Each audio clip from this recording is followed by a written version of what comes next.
In the dead of night, a dense fog blanketed the cobbled streets of a forgotten European city. Lanterns flickered weakly, their light barely piercing the oppressive darkness. Figures moved silently, cloaks brushing against the stone walls, their faces hidden under deep hoods.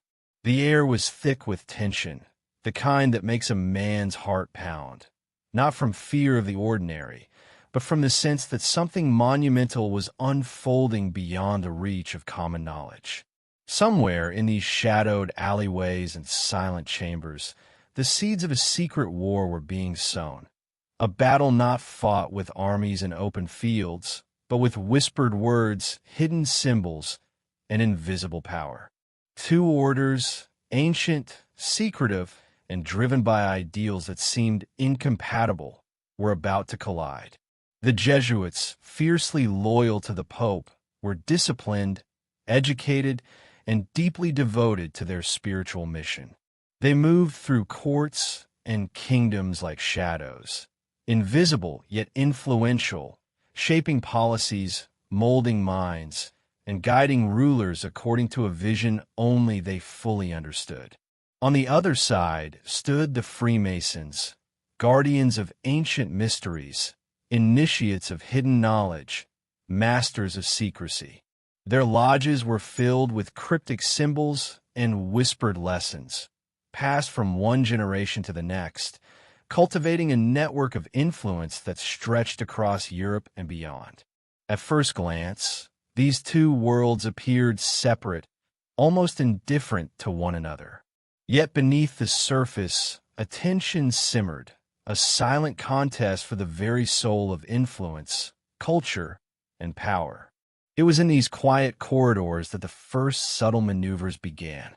The Jesuits, armed with discipline and a loyalty that bordered on fanaticism, sought to consolidate spiritual authority.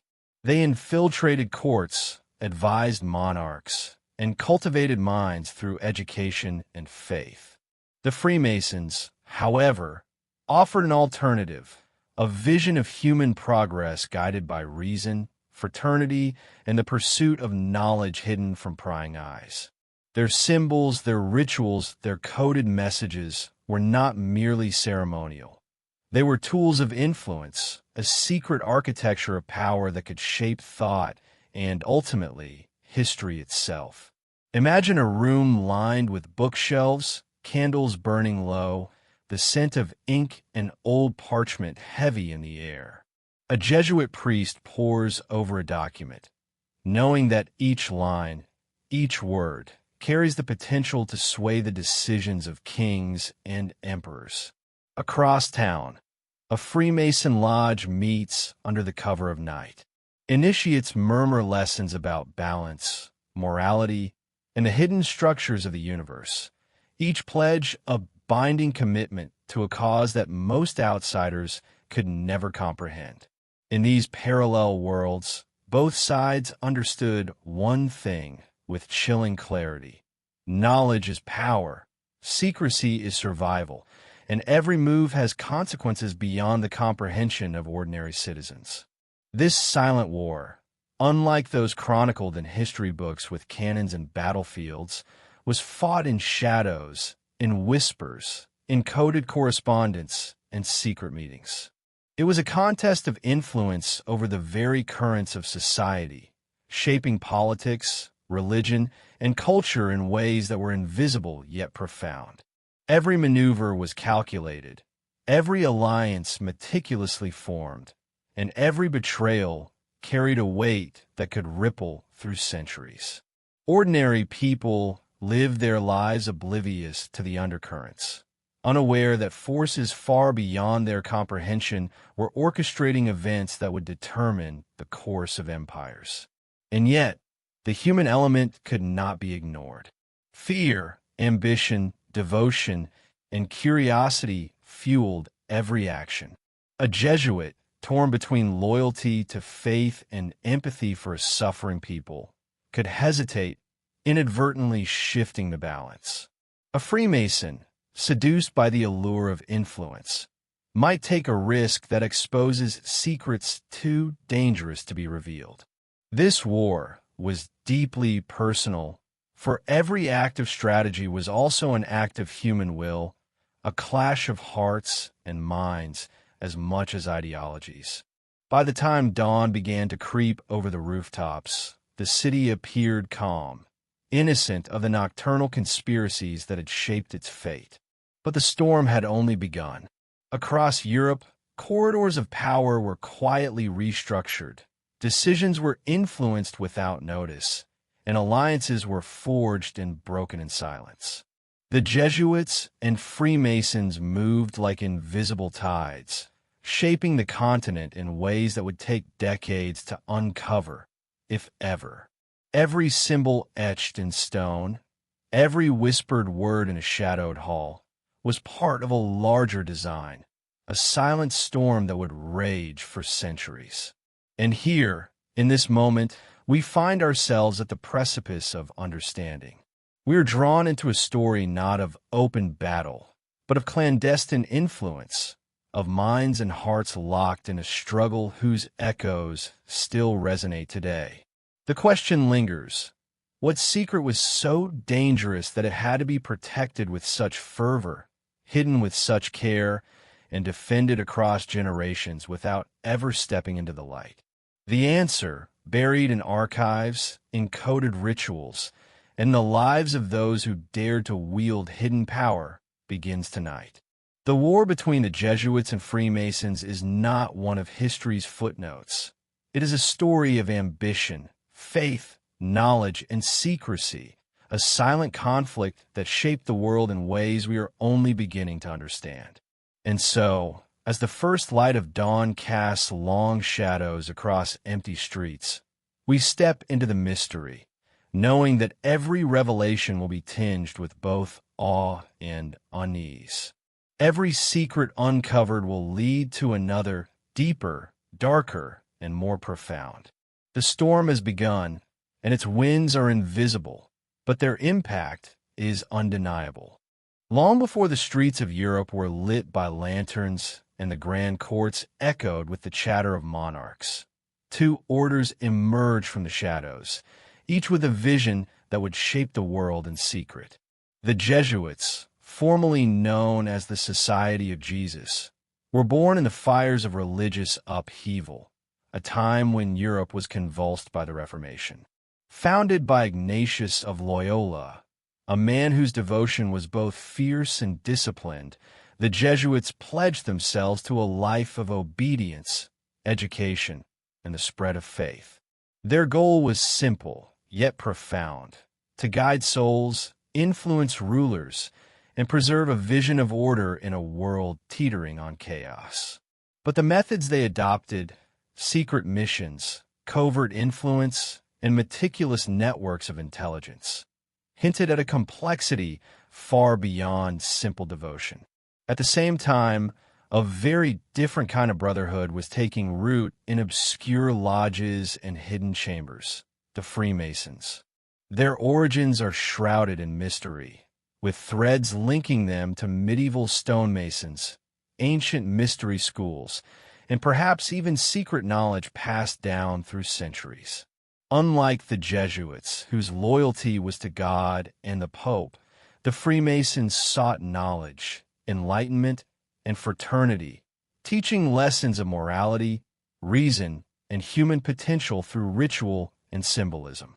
Their lodges were sanctuaries of secrecy, places where ideas could be explored freely, away from the prying eyes of kings and prelates. The contrast between the two groups was stark, yet the worlds they were creating would inevitably collide. The Jesuits moved like disciplined shadows, infiltrating universities, courts, and political structures. They believed that knowledge, education, and spiritual authority were inseparable, and so they meticulously trained their members in languages, philosophy, science, and theology. Each Jesuit became a living instrument of influence, capable of steering minds and decisions with subtlety that few could detect. Their letters, diaries, and missions formed a hidden network that stretched across continents, connecting Rome to the farthest colonies, every thread carefully monitored and maintained. They were not merely priests. They were strategists, scholars, and diplomats wrapped in devotion. In contrast, the Freemasons cultivated a different kind of power, one built on secrecy, symbols, and coded teachings. Their influence was diffuse but pervasive. Through lodges, apprentices, and rituals, they created bonds of loyalty that transcended nationality, religion, and rank. A member could walk into a lodge in Paris, London, or Vienna and immediately recognize the symbols, the gestures, and the hidden meanings. This was a network not of obedience to a central authority, but of shared knowledge and mutual trust, a web of human connection and intellectual exploration designed to endure through time. At first glance, these two orders might seem to inhabit entirely separate worlds. One was disciplined, hierarchical, devoted to faith. The other was secretive, philosophical, and expansive in its ideals. Yet their paths began to intersect in subtle, almost invisible ways. Monarchs, courtiers, and scholars became unwitting nodes in a web that neither fully understood. A Jesuit tutor might educate a young prince, shaping his faith and values, while a Freemason mentor might encourage that same prince to explore reason, questioning the very authority the Jesuits upheld. The tension was not always open or violent, but it was present, a quiet undercurrent shaping choices that would ripple across continents. Europe itself was a landscape of contradictions, fertile ground for hidden influence. Cities hummed with commerce, intellectual exchange, and political intrigue. Universities were battlegrounds of ideas.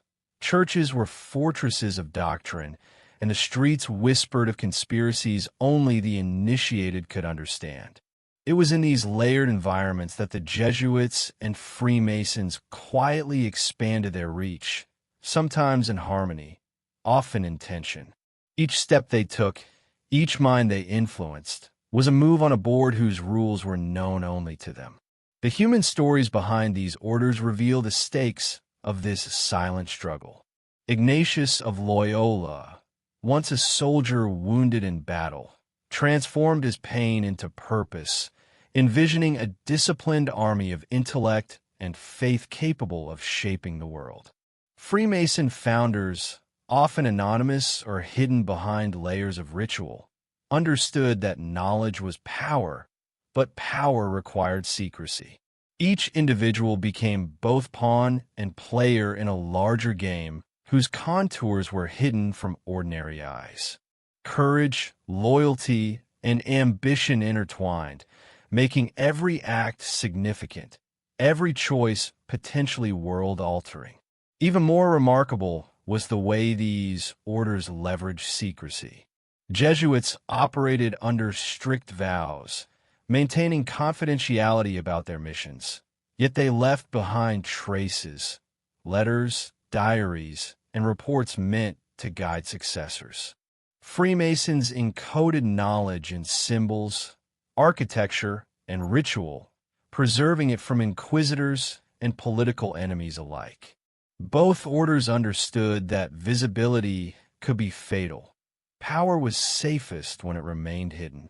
And so, for centuries, their influence moved silently, like a river beneath the ground, unseen but inexorably shaping everything above. By the end of the 17th century, both orders had established a presence that could no longer be ignored. The Jesuits controlled education, advised rulers, and expanded into distant colonies. The Freemasons quietly guided thinkers, innovators, and politicians, creating bonds of trust that crossed borders. The seeds of rivalry had been sown, though neither side fully recognized the extent of the conflict to come. The world they inhabited was a complex dance of faith, reason, and secrecy, with each step carefully measured, yet unpredictable in its consequences. And so, the stage was set for a confrontation that would span centuries. The Jesuits, disciplined and devoted, would seek to preserve order and faith. The Freemasons, inquisitive and secretive, would push for enlightenment and hidden influence. Their origins and shadows ensured that their struggle would remain largely invisible to the public, a war waged not with swords, but with strategy, intellect, and secrecy. As we look back, we begin to see the threads connecting kings, scholars, and ordinary citizens to a story of ambition and secrecy so intricate it defies ordinary understanding. The hidden war between these orders was no mere footnote. It was a silent force shaping history itself.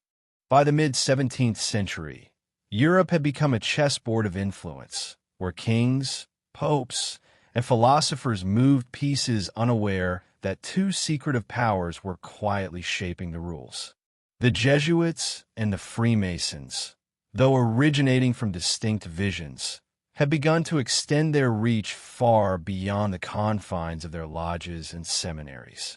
Their influence was subtle, often invisible, yet it touched every corner of society, from the royal courts of Paris to the distant colonies in the Americas, from academic halls to bustling markets where commoners unknowingly followed paths laid by invisible hands. The Jesuits, masters of discipline and devotion, wielded power like a scalpel. Their strategy was meticulous. Infiltrate education, guide the moral and spiritual compass of rulers, and ensure that Catholic influence remained unshakable. They founded schools and universities, not merely to educate, but to mold minds with precision. Students learned not only letters and numbers, but the art of thinking within the framework the Jesuits deemed essential.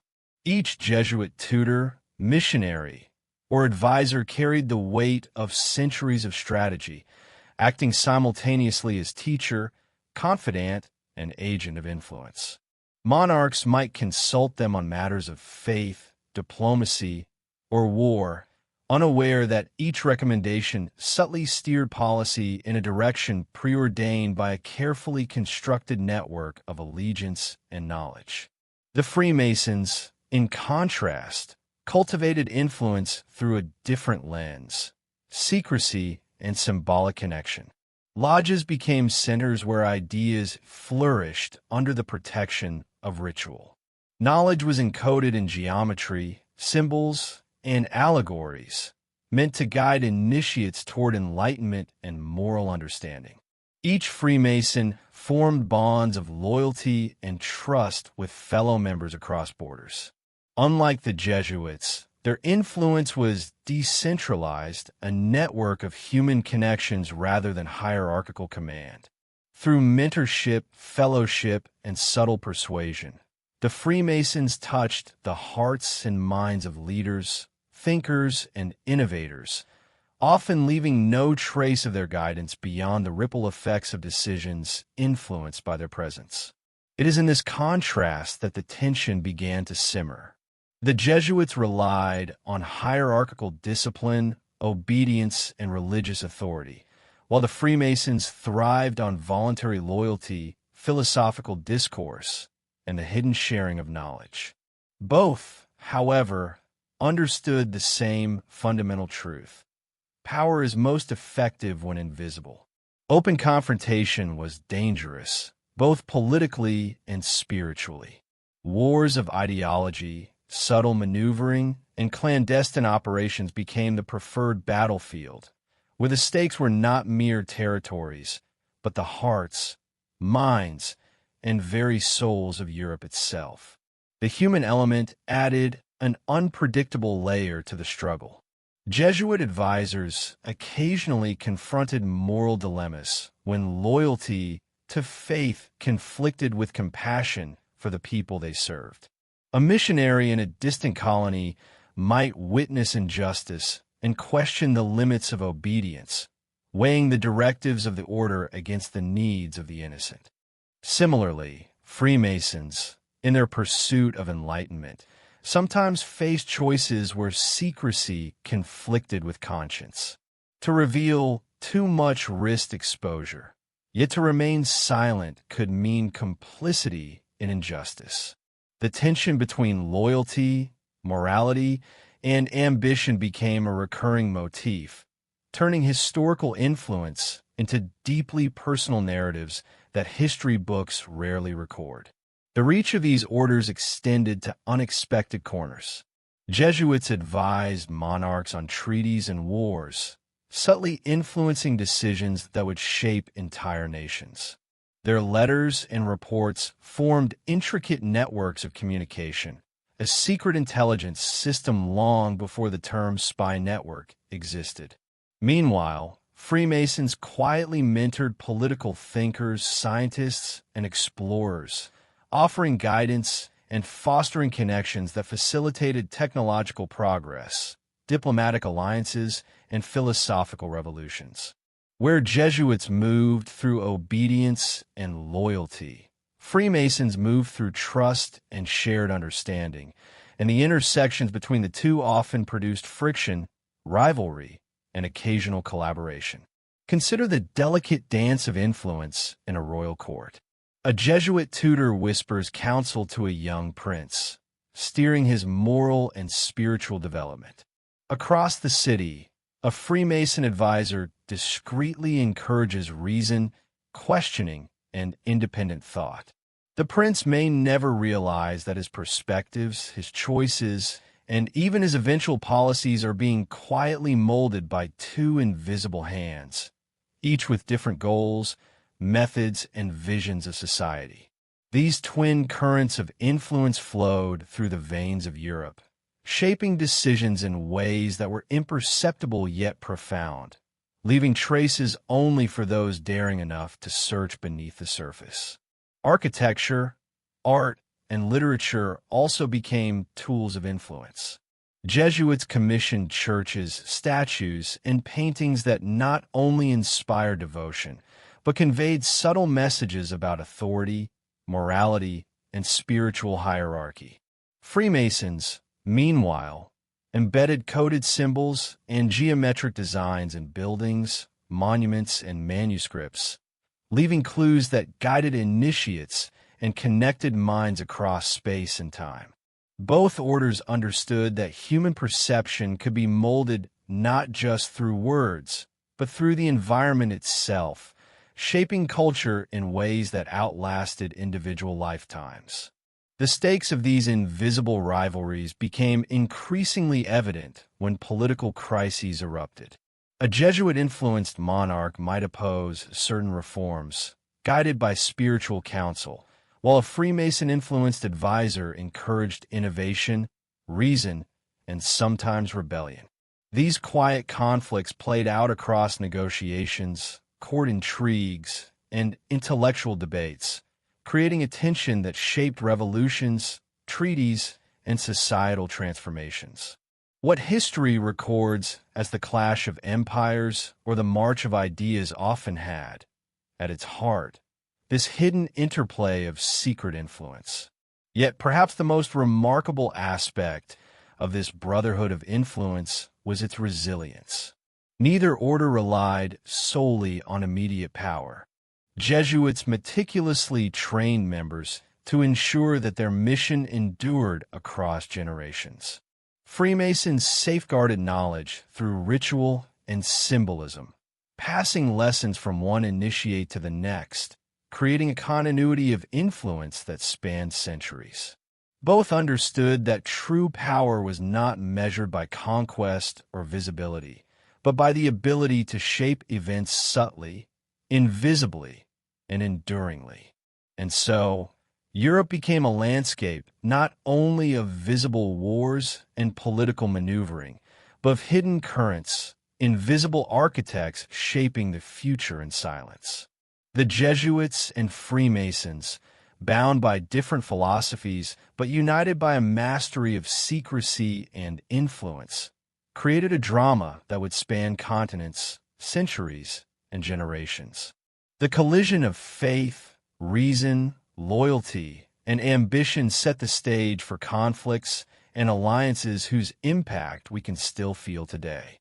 As we peer into this shadowy past, we begin to understand that power is not always wielded openly, nor battles always fought with armies.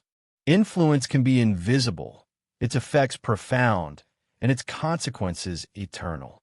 The story of the Jesuits and Freemasons reminds us that history is not merely what we see recorded in books. It is also the quiet shaping of human thought, belief, and action, a silent war played out in the hearts and minds of those who may never know they are part of it. Beneath the flickering candlelight of secret chambers, hidden libraries, and dimly lit lodges, knowledge waited. Some of it was sacred, some forbidden, and all of it dangerous. The Jesuits had amassed archives filled with documents, letters, and manuscripts that chronicled the movements of kings, the affairs of courts, and the secrets of nations. Each page, each line, carried weight beyond comprehension. What they preserved was not merely historical. It was a map of influence, a guide to power, and a shield against chaos. To outsiders, these collections were inaccessible, often incomprehensible, and sometimes deliberately misleading. Only the initiated could read between the lines, decipher the meaning hidden in context, in subtle phrasing, or in carefully coded references. Meanwhile, the Freemasons safeguarded a different kind of knowledge, one encoded in ritual, symbol, and geometry. It was not written to be read, but experienced, internalized, and interpreted. Each lodge became a living repository of human understanding, blending philosophy, ethics, and esoteric lessons. Initiates learned not just facts, but frameworks of perception, how to see patterns in the world, how to understand the invisible forces shaping society, and how to wield subtle influence without detection. Knowledge in their hands was both weapon and shield, a tool for enlightenment that could just as easily alter the course of history if misused. The nature of this forbidden knowledge was deeply human. It combined ambition, curiosity, and fear. Jesuits studied human behavior, politics, and religion to predict and guide actions of leaders. Freemasons explored the principles of morality, geometry, and philosophy to shape thinking and judgment. Both understood the dangers of revelation. The wrong eyes on certain truths could spark rebellion, heresy, or catastrophic missteps. Yet the allure of understanding the unseen, of holding a key to power invisible to ordinary men, was irresistible. Consider a Jesuit archivist, hunched over a table in a quiet library, transcribing letters from a distant colony. Each word is a thread connecting events and decisions across oceans. The archivist knows that one misinterpreted phrase could change the advice given to a king, potentially altering the fate of an entire nation. Across the city, a Freemason lodge holds its midnight ritual. Initiates memorize symbols and gestures, each movement carrying layers of meaning passed down for generations. They are not just learning, they are entering a web of influence, becoming part of a lineage that stretches beyond the immediate, beyond the visible, into the fabric of society itself. Both orders recognized the seductive danger of their knowledge. To wield it without wisdom was to risk catastrophe. To misuse it was to invite destruction. Yet human nature, with its blend of ambition, curiosity, and fear, often ensured that someone, somewhere, would push the boundaries. And so, the forbidden became a battlefield in itself. It was a war of ideas, perception, and interpretation, fought silently in archives, lodges, and private chambers across Europe. The secrecy surrounding knowledge also created tension, not only between the orders, but within them. Jesuits debated how much guidance to provide rulers without infringing on free will. Freemasons argued over which secrets to reveal to initiates, balancing the desire for enlightenment with the need for security. Every decision carried consequences that could ripple across decades, affecting kings, nations, and even ordinary citizens whose lives were unknowingly shaped by these invisible hands. Power and knowledge were inseparable. The Jesuits' ability to guide thought relied on their understanding of human nature and history. The Freemasons' influence depended on their mastery of perception and moral reasoning. Both cultivated environments in which knowledge could grow, be tested, and applied, yet always within strict confines. Too much exposure threatened the very fabric of their control. Too little risked stagnation. The balance was delicate, a constant negotiation between secrecy and action. Yet even with such care, cracks appeared. Secrets, no matter how well guarded, have a tendency to leak. A letter misplaced, a ritual witnessed by an unintended eye, a misinterpreted symbol, all could ignite suspicion, betrayal, or outright conflict. History is filled with examples where the pursuit of hidden knowledge led to scandal, exile, or execution.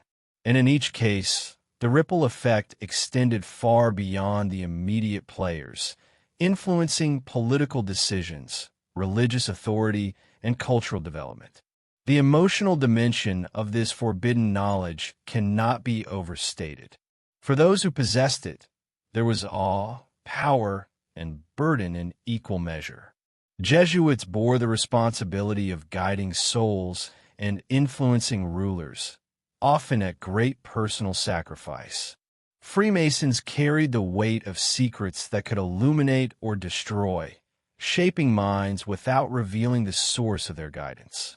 The human cost was profound, for knowledge is rarely neutral, and the temptation to wield it for personal ambition often clashed with the responsibility to preserve its integrity. Symbols, manuscripts, and coded letters were not mere curiosities. They were living instruments of influence. A Jesuit could shift the balance of power with a single report. A Freemason could alter the trajectory of intellectual thought with a single ritual. Both orders understood that the real power of knowledge lay in its concealment, and that the world, largely ignorant, was guided by forces operating in the shadows.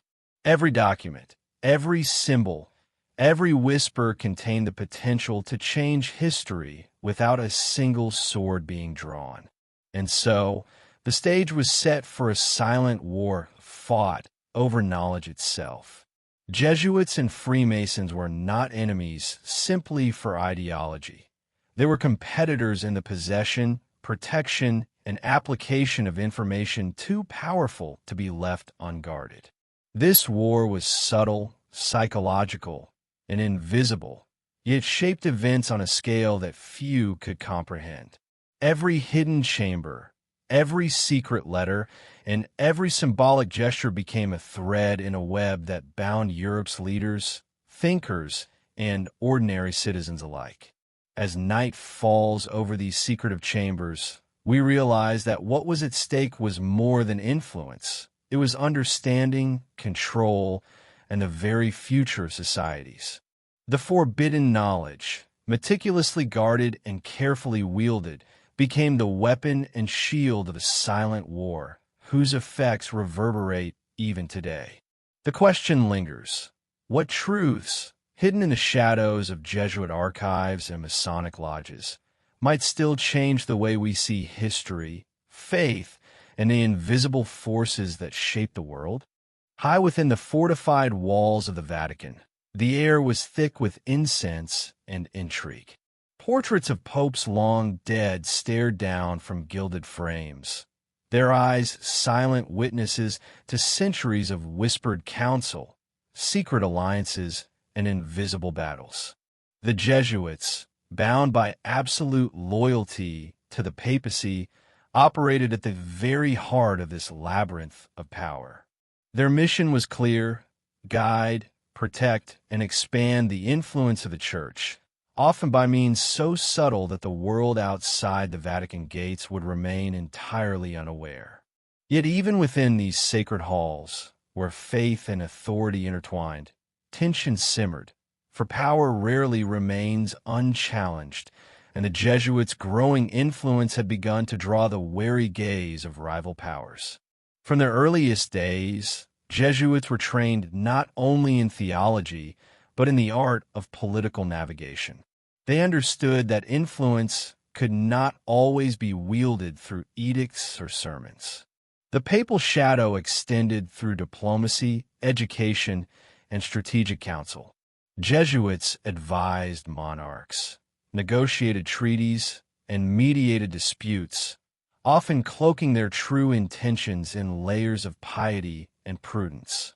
Their letters, meticulously recorded and sometimes intentionally vague, became tools to shape decisions across kingdoms. Each word was weighed, each recommendation considered not merely for its immediate effect, but for its long-term impact on faith, loyalty, and a balance of power. Yet power is rarely uncontested. As Freemasonry grew, promoting ideals of reason, fraternity, and independent thought, the Jesuits' careful network faced a subtle but relentless challenge. Monarchs, scholars, and statesmen often found themselves influenced by both sides, navigating conflicting counsel with little awareness of the deeper struggle guiding them. Jesuits viewed Freemasonry with caution, sometimes suspicion, understanding that the promotion of independent thought, while seemingly benign, could erode the influence they had so meticulously cultivated. This silent competition, unseen by the masses, became a defining feature of the Jesuits' engagement with the broader world. The Vatican, as the epicenter of Catholic authority, became both a sanctuary and a battlefield. Jesuits relied on the Pope's trust to advance missions across continents, yet they were constantly aware that their success was contingent on maintaining that trust. Political missteps, theological debates, or even rumors of dissent could jeopardize not only individual careers, but entire operations. Within the grand corridors and sacred libraries, the Jesuits developed strategies to safeguard their position, blending spiritual devotion with political acumen in ways that few outside the order could comprehend. Education was one of their most powerful tools. Jesuit schools and universities were not merely centers of learning. They were instruments of influence. Princes, nobles, and the sons of powerful families were shaped under the careful guidance of Jesuit tutors. Curriculum, discipline, and moral instruction were designed to cultivate loyalty to faith and authority while subtly reinforcing Jesuit ideals. These students would grow to occupy positions of power, often unaware that the seeds of guidance planted in their youth had quietly steered their choices. Knowledge, when wielded through education, became a weapon invisible yet potent, shaping empires without armies or open conflict. The Jesuits' missions extended far beyond Europe. In the colonies, they operated as diplomats, educators, and spiritual guides, often serving as intermediaries between indigenous populations and colonial powers. These missions were fraught with risk. Geography, politics, and cultural differences created challenges that required both patience and cunning. Letters and reports from distant missions were scrutinized in Rome, interpreted for clues about local dynamics, and used to guide strategy. Each decision carried profound consequences, not only for the Church's influence, but for the lives of countless individuals living at the margins of empires. Even within the Vatican itself, internal tensions existed. Jesuits debated the proper balance between obedience and initiative, between secrecy and transparency. Missions sometimes required independent judgment, yet deviation from strict instructions risked censure or exile. Rival factions within the church observed, judged, and sometimes obstructed, adding layers of complexity to the Jesuits' work. The stakes were deeply human. Ambition, loyalty, faith, and fear intertwined, creating a landscape where each action, no matter how small, could reverberate across continents and centuries. While the Jesuits navigated the papal shadow, they were acutely aware of the Freemasons' subtle encroachment. Symbols, coded messages, and philosophical discussions spread quietly across Europe, influencing thought leaders and shaping intellectual currents. Where the Jesuits sought order and obedience, Freemasons promoted inquiry and independent reasoning. The tension was not always overt, but it was omnipresent. Each council, each debate, each seemingly minor decision became a move in an invisible game where the stakes were nothing less than cultural, intellectual, and spiritual dominance. Espionage, though subtle, played a role as well. Jesuits monitored developments across courts, universities, and colonies, noting shifts in loyalty, emerging alliances, and potential threats. Freemasons, equally careful, sought to understand how their philosophies were received and interpreted, ensuring that their influence persisted without overt confrontation. The interplay between these networks was a silent war, a contest of foresight, strategy, and human perception.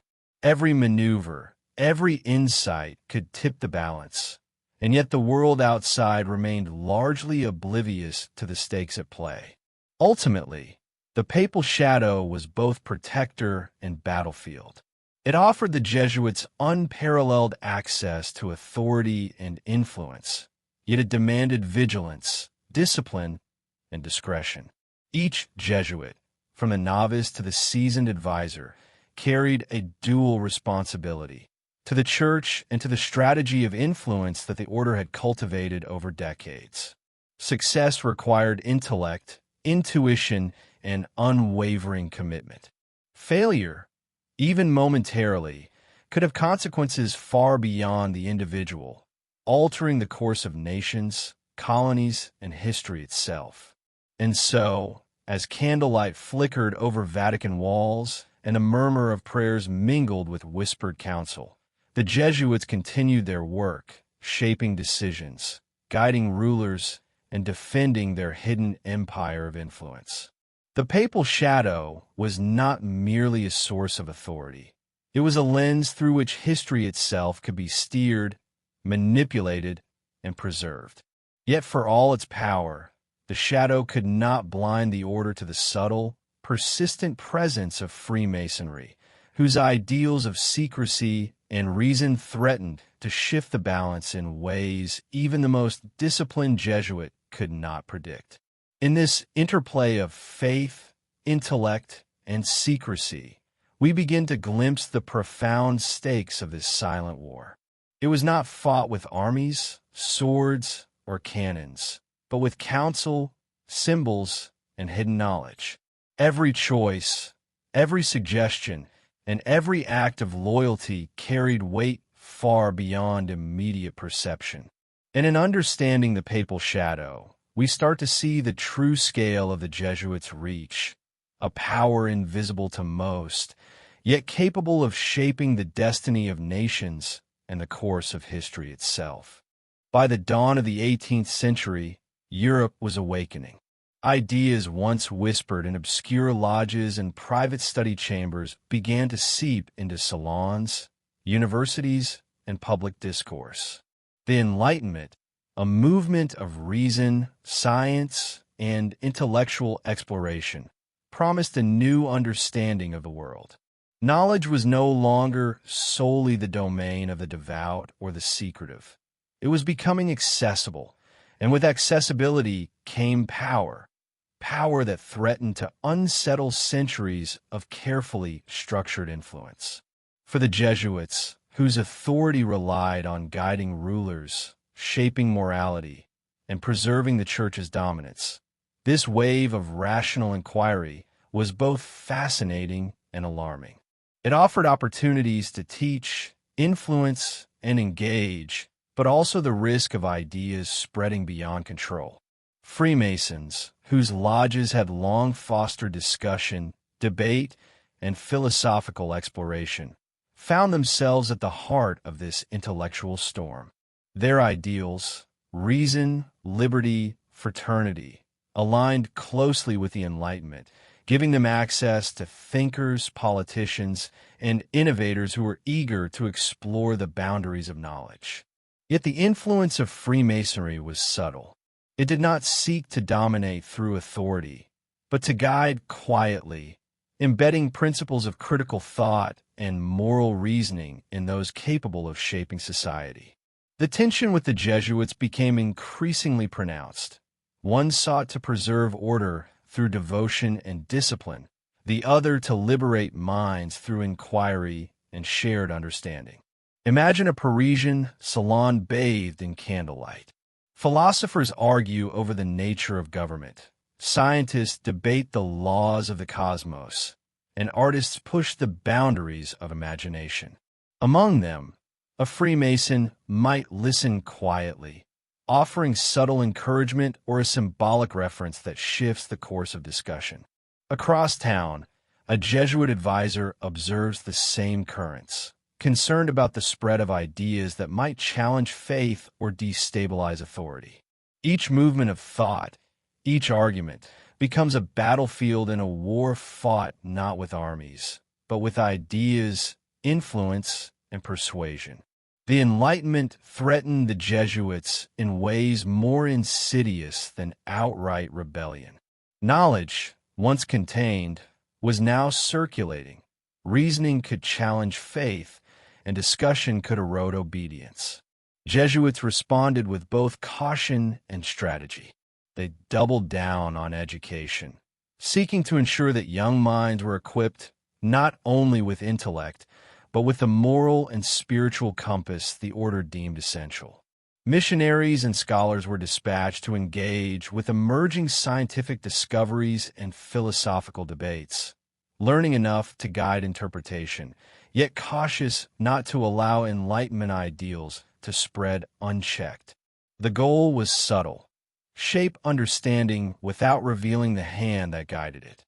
For Freemasons, the Enlightenment was an unprecedented opportunity.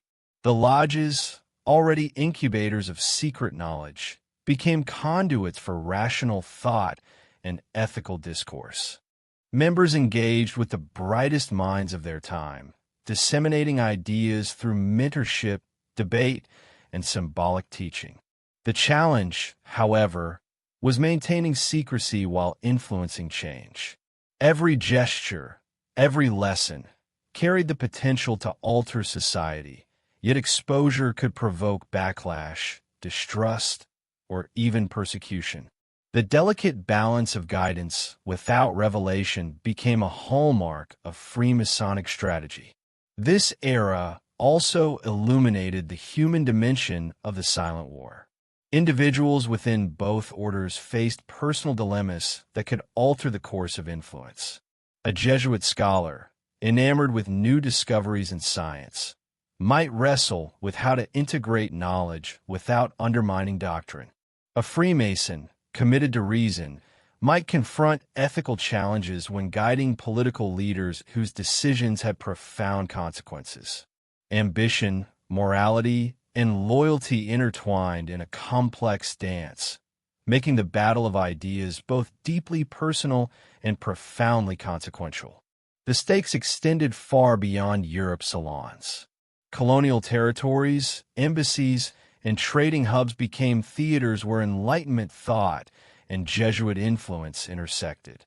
Correspondence, reports, and coded letters traveled across continents, shaping strategies in distant lands.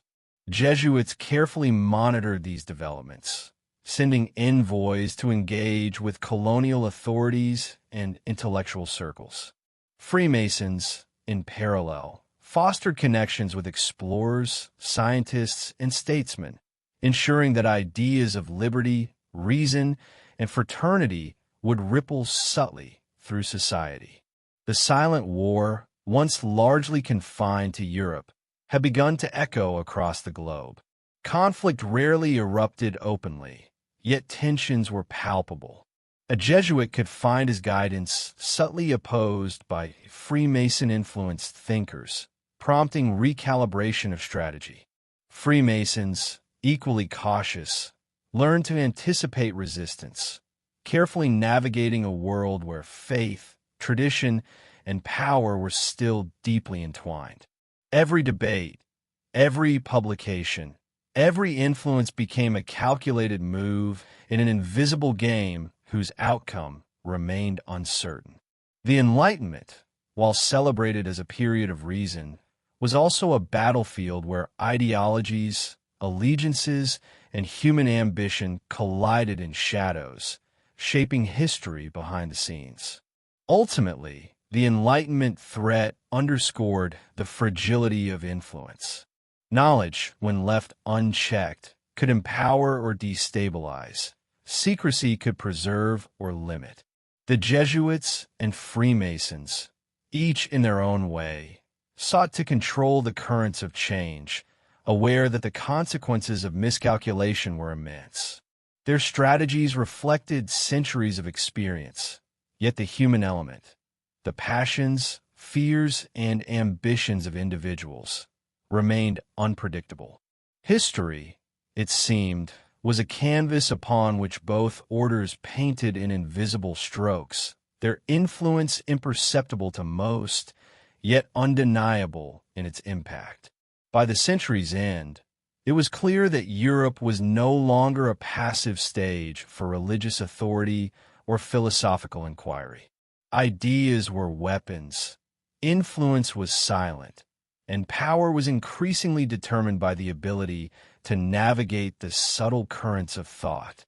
The Jesuits and Freemasons, though differing in purpose and methodology, were united by their mastery of secrecy, strategy, and human psychology.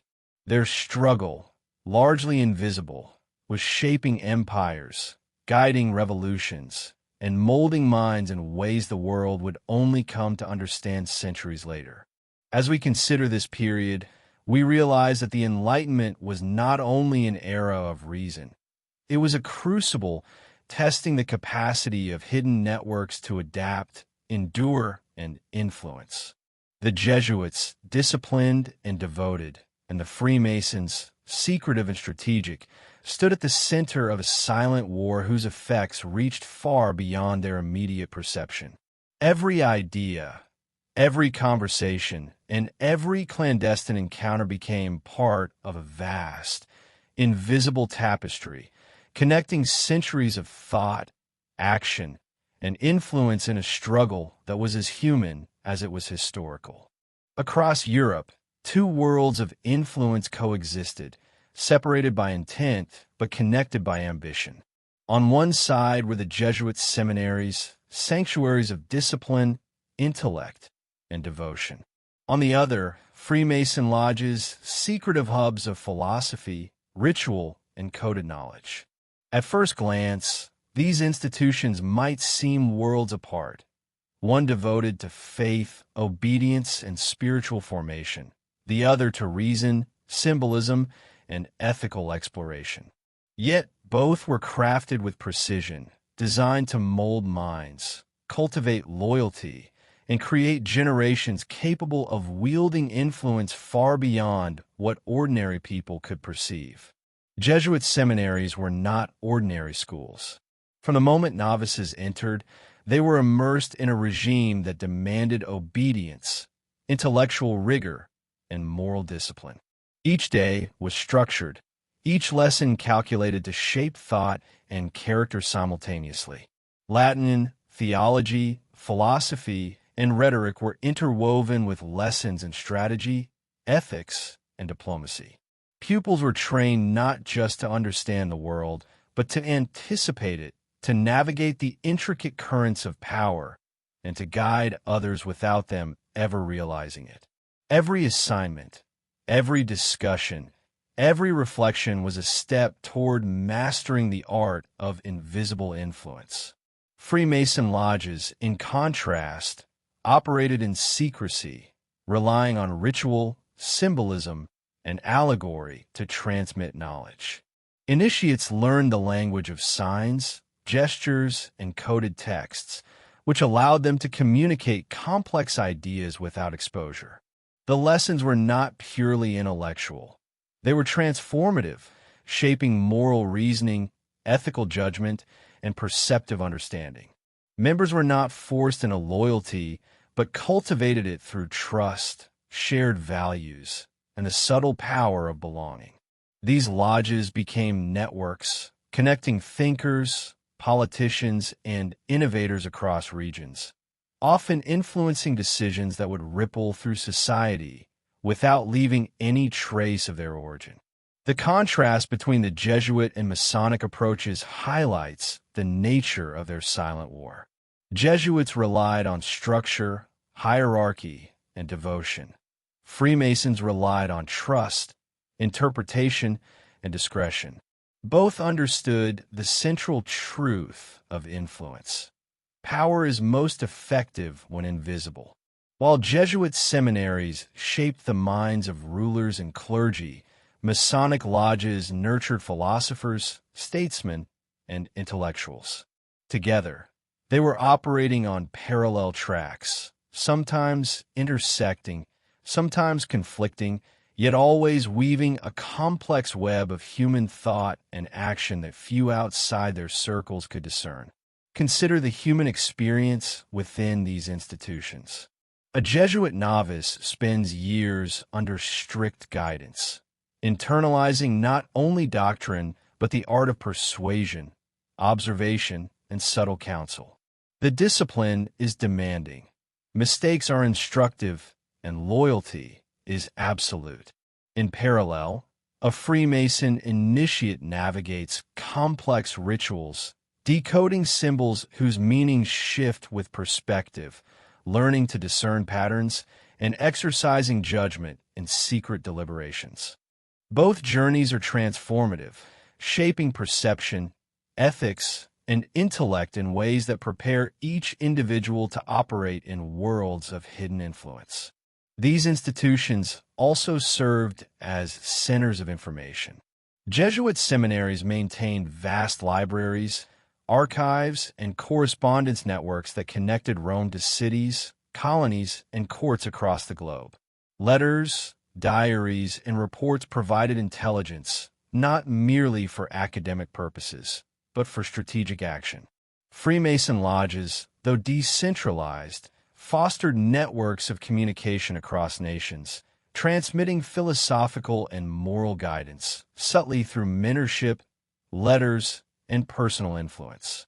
Both orders recognized that information, carefully cultivated and discreetly applied, was a weapon more potent than armies or open diplomacy. The interplay between these networks created subtle friction.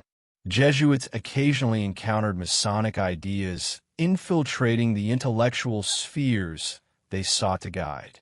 Conversely, Freemasons noted the disciplined and doctrinal influence Jesuits wielded over rulers, academics, and missionaries. Neither order openly confronted the other. Direct conflict would be dangerous, but the silent competition shaped education, politics, and culture. Every debate, lecture, and correspondence became a test of subtle strategy, a measure of whose guidance would endure in minds and actions across generations. Emotion and ambition were inseparable from these institutions. Novices, initiates, tutors, and mentors all carried personal stakes. A Jesuit success was measured in influence and obedience, but also in moral integrity, faithfulness, and the ability to foresee outcomes. A Freemason's success relied on discernment, ethical leadership, and the subtle transmission of principles without exposure. In both cases, the human cost was profound. Stress, sacrifice, and the burden of secrecy were constant companions. Each individual, while part of a larger order, bore responsibility for outcomes that might span decades or centuries. Even architecture played a role. Jesuit seminaries were designed to inspire devotion, discipline, and intellectual rigor. Every chapel, classroom, and corridor communicated values and purpose, subtly guiding behavior and thought. Freemason lodges, conversely, embedded symbols, geometric patterns, and coded references in their structures. These were not mere decorations. They were tools of memory, instruction, and moral guidance, encoding lessons for initiates and reinforcing the network of influence across locations.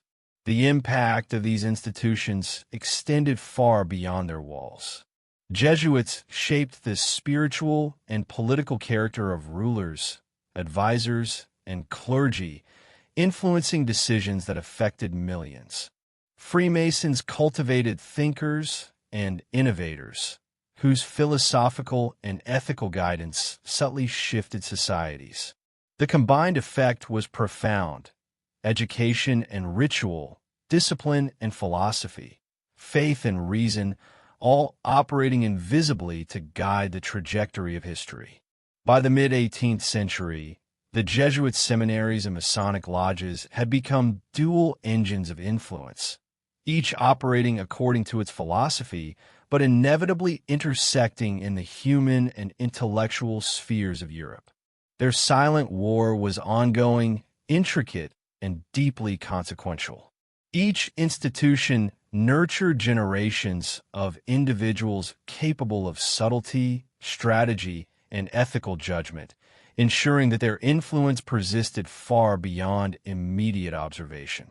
And so, the world outside, kings, commoners, thinkers, and merchants, remained largely unaware of the dual forces shaping their environment.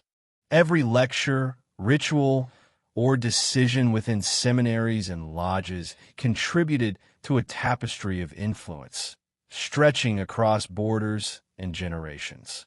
The Jesuits and Freemasons, through discipline, secrecy, and intellectual cultivation, had created a hidden infrastructure of power, a network whose effects continue to echo in history, thought, and culture to this day.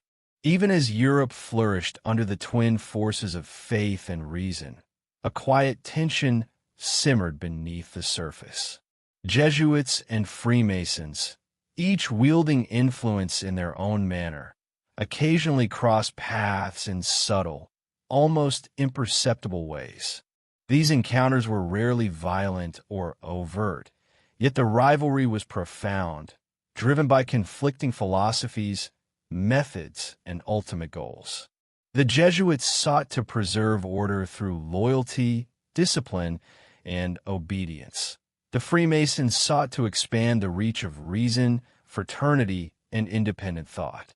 Both were aware that open confrontation could be disastrous, so the battle was waged in whispers, coded messages, and subtle guidance that left ordinary observers none the wiser. Jesuits often viewed the Freemasons with suspicion, perceiving their influence as a challenge to authority and doctrine. A monarch guided by Jesuit tutors might be subtly nudged toward obedience, yet a Masonic advisor in the same court could encourage inquiry and dissent. Each gesture, each conversation became a silent test of loyalty, intellect, and discretion. The rivalry was psychological as much as it was ideological. Influence was a game of shadows. A misstep, a revealed secret, or a misinterpreted recommendation could tip the balance, sometimes with consequences that spanned decades. The Freemasons, in turn, were acutely aware of the Jesuits' discipline networks. They understood that these religious operatives wielded knowledge, education, and political counsel with precision. Yet the Freemasons did not fear confrontation. They adapted. Through subtle guidance, mentorship, and coded communication, they sought to plant ideas in the minds of those capable of enacting change. Their approach was diffuse, decentralized and patient, contrasting with the centralized and hierarchical methods of the Jesuits. This difference in strategy became both a source of tension and a testament to the ingenuity of each order. Consider the court of a European king, a young ruler eager to make his mark. Jesuits provide careful spiritual guidance, shaping moral perspectives and advising on matters of governance. Freemasons, perhaps present as tutors, confidants, or intellectual companions, encourage critical thinking, philosophical inquiry, and moral questioning.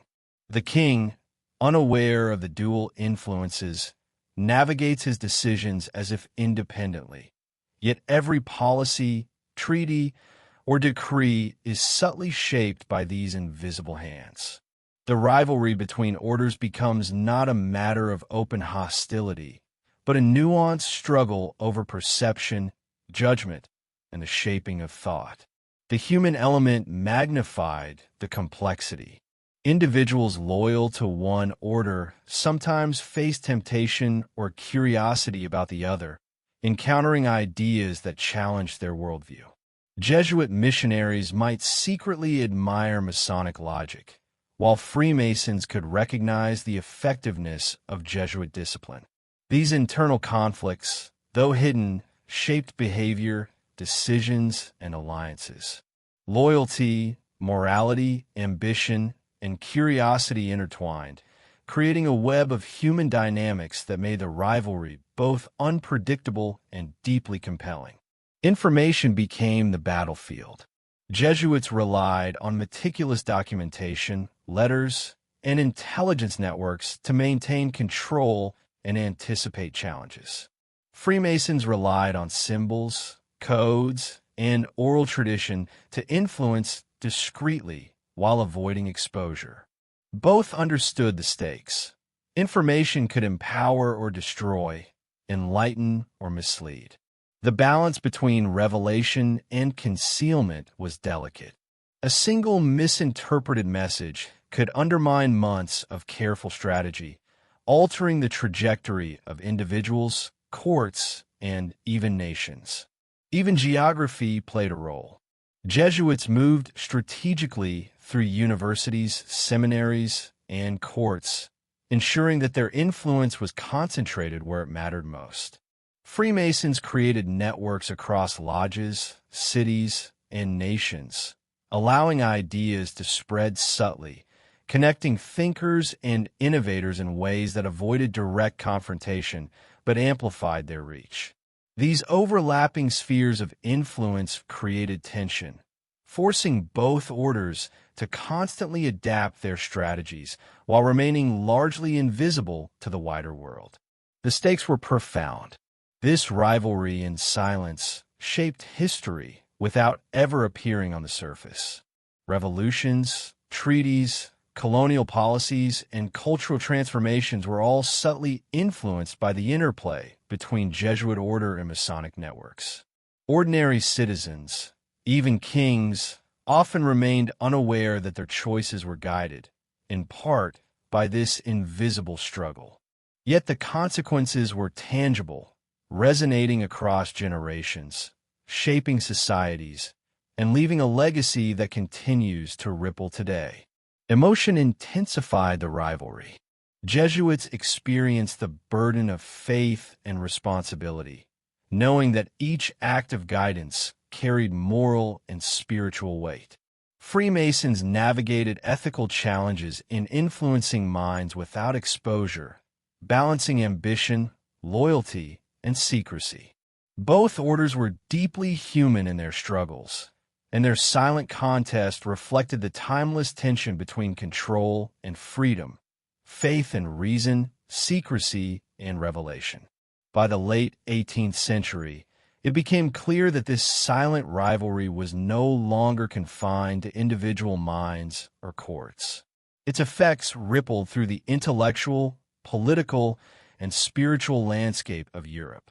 Jesuits maintained disciplined networks that guided rulers and educated minds, while Freemasons fostered philosophical inquiry and subtle mentorship. Each order's strategy evolved, adapting to the Enlightenment, rising nation-states, and shifting allegiances. Their struggle remained largely invisible, yet its impact was undeniable, a hidden hand shaping the course of history, often without acknowledgement or recognition. And so, in the grand tapestry of European history, the rivalry between Jesuits and Freemasons unfolded quietly, like currents beneath the surface of a calm sea. It was a contest not of armies, but of influence, not of swords, but of ideas. In understanding this silent war, we begin to grasp the depth, complexity, and human drama that shaped centuries of thought, action, and destiny. The question remains, how many decisions, revolutions, or policies were quietly guided by this invisible contest, leaving the world unaware of the hidden forces at play? Symbols are the language of the unseen. Across centuries, they have carried messages that transcend words, embedding layers of meaning for those trained to perceive them. For the Jesuits, symbols reinforced devotion, moral guidance, and hierarchical structure. Statues, paintings, and architecture were crafted with intention, each element subtly communicating authority, virtue, and divine order. A fresco on a cathedral wall might seem ornamental to the casual observer, yet for the trained eye, it conveyed narratives about obedience, spiritual hierarchy, and moral duty. Every color, angle, and gesture was deliberate, a silent instruction embedded within faith itself. Freemasons, by contrast, transformed symbols into tools of intellect and morality. Geometric shapes, ritual gestures, and coded designs were employed to teach lessons about ethics, human nature, and the laws of society. A compass, a square, or even a simple knot could represent principles of balance, justice, or interconnectedness. These symbols were designed to be internalized, guiding the mind and character of the initiate. Unlike the Jesuits, whose symbols were often prescriptive, Freemasons' symbols invited interpretation, encouraging reasoning, reflection, and insight. This difference in symbolic use became a point of subtle contention. Jesuits saw Freemasonic symbols as potentially subversive, introducing ideas that could challenge doctrinal obedience. Freemasons, meanwhile, viewed Jesuit symbols as reinforcing rigid hierarchy, limiting the capacity for independent thought. Each order, in its own way, was shaping perception, behavior, and even morality through the carefully curated use of visual and ritual language. In this silent war, symbols were more than decoration.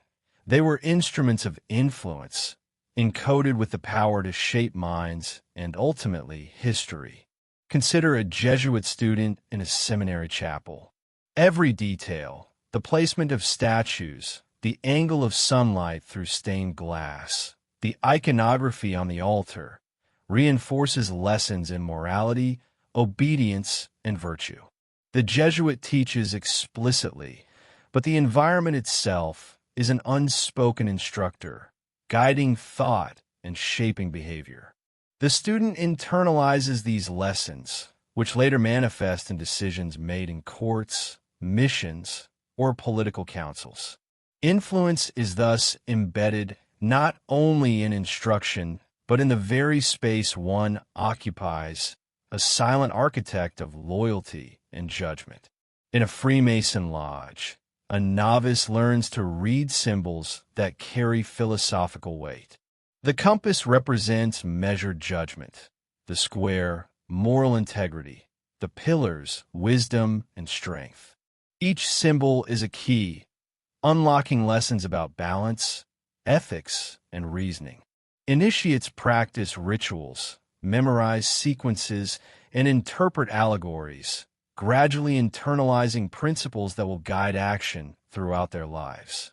These symbols are both shield and sword, teaching restraint, discernment, and the application of knowledge without overt disclosure.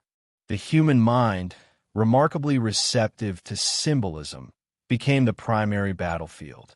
Jesuits relied on disciplined interpretation and spiritual context to shape belief, while Freemasons relied on reflection, ethical reasoning, and symbolic comprehension to cultivate independent thought. Both methods were effective, yet inherently different. One reinforced obedience and hierarchy. The other promoted moral and intellectual autonomy. In practice, their influence intersected, sometimes clashing, sometimes converging, but always operating in the shadows of visible society. Architecture and art, beyond their aesthetic value, were strategic. Jesuits designed colleges, churches, and public spaces to evoke awe, moral reflection, and compliance. Frescoes, stained glass, and sculptures communicated narratives that extended beyond Scripture, embedding lessons in faith, ethics, and authority. Freemasons encoded geometry, numerology, and allegorical motifs into lodges, monuments, and manuscripts. Each symbol, while subtle, carried lessons intended to resonate for generations. For both, understanding the power of perception and the human tendency to interpret patterns was central to influence. These symbols also functioned as silent networks. Jesuit correspondence, letters, and reports occasionally included iconographic cues or references that only trained members could fully comprehend. Freemasons similarly employed symbols to connect members across regions, facilitating communication, trust, and mentorship without revealing content to outsiders. This parallel use of symbolic language reinforced the subtle rivalry, creating overlapping spheres of invisible influence that shaped education, policy, and culture in profound ways. Emotion and ethics were intertwined with symbols. A Jesuit artist or tutor carried the weight of responsibility. Each brushstroke, each lesson, each gesture was intended to guide morality and thought. Freemasons, likewise, navigated ethical dilemmas in teaching symbolism, ensuring that guidance empowered without exposing secrets or compromising integrity. The human dimension, ambition, curiosity, faith, and discernment magnified the significance of these silent messages. Symbols became living instruments, directing thought and action while maintaining the secrecy essential to both orders. In practical terms, the power of symbols extended to politics, diplomacy, and education. A Jesuit advisor could subtly shape a king's decision by invoking imagery that reinforced obedience and moral responsibility. A Freemason could influence a philosopher, diplomat, or innovator by guiding interpretation of coded teachings. Both orders understood that influence did not require overt confrontation. It was the silent shaping of perception, belief, and judgment that ultimately determined outcomes. The consequences were far-reaching, touching governance, cultural evolution, and societal values. The interplay of Jesuit and Freemasonic symbolism created a subtle, invisible rivalry across centuries. Each order refined its methods, adapting to political change, intellectual currents, and societal evolution. Where Jesuits employed sacred art and architecture, Freemasons emphasized allegory and encoded ritual. Both cultivated patience, recognizing that the true measure of influence was not immediate, but generational. Decisions, beliefs, and ethical frameworks shaped quietly in one era would ripple through subsequent decades, leaving traces of their invisible war embedded in the fabric of society. And so, as one wanders through a cathedral or a Masonic lodge, it becomes clear that nothing is accidental. Symbols, whether overt or hidden, are not merely decorative. They are vessels of instruction, influence, and legacy. The Jesuits and Freemasons mastered this language, embedding lessons that would endure far beyond the lifespan of any individual. Their silent war, fought in symbols and perception, reshaped the minds, morals, and decisions of countless generations. The hidden message is this: even the world we think we know may be subtly guided by forces operating beyond immediate perception, encoded in art, ritual, and the enduring language of symbols. The reach of the Jesuits and Freemasons extended far beyond Europe, touching distant colonies, trading posts, and uncharted territories. Across oceans, in lands unknown to most Europeans, these secretive networks operated with precision, influence, and subtlety. Jesuits traveled as missionaries, diplomats, and educators, often embedding themselves deeply within indigenous communities.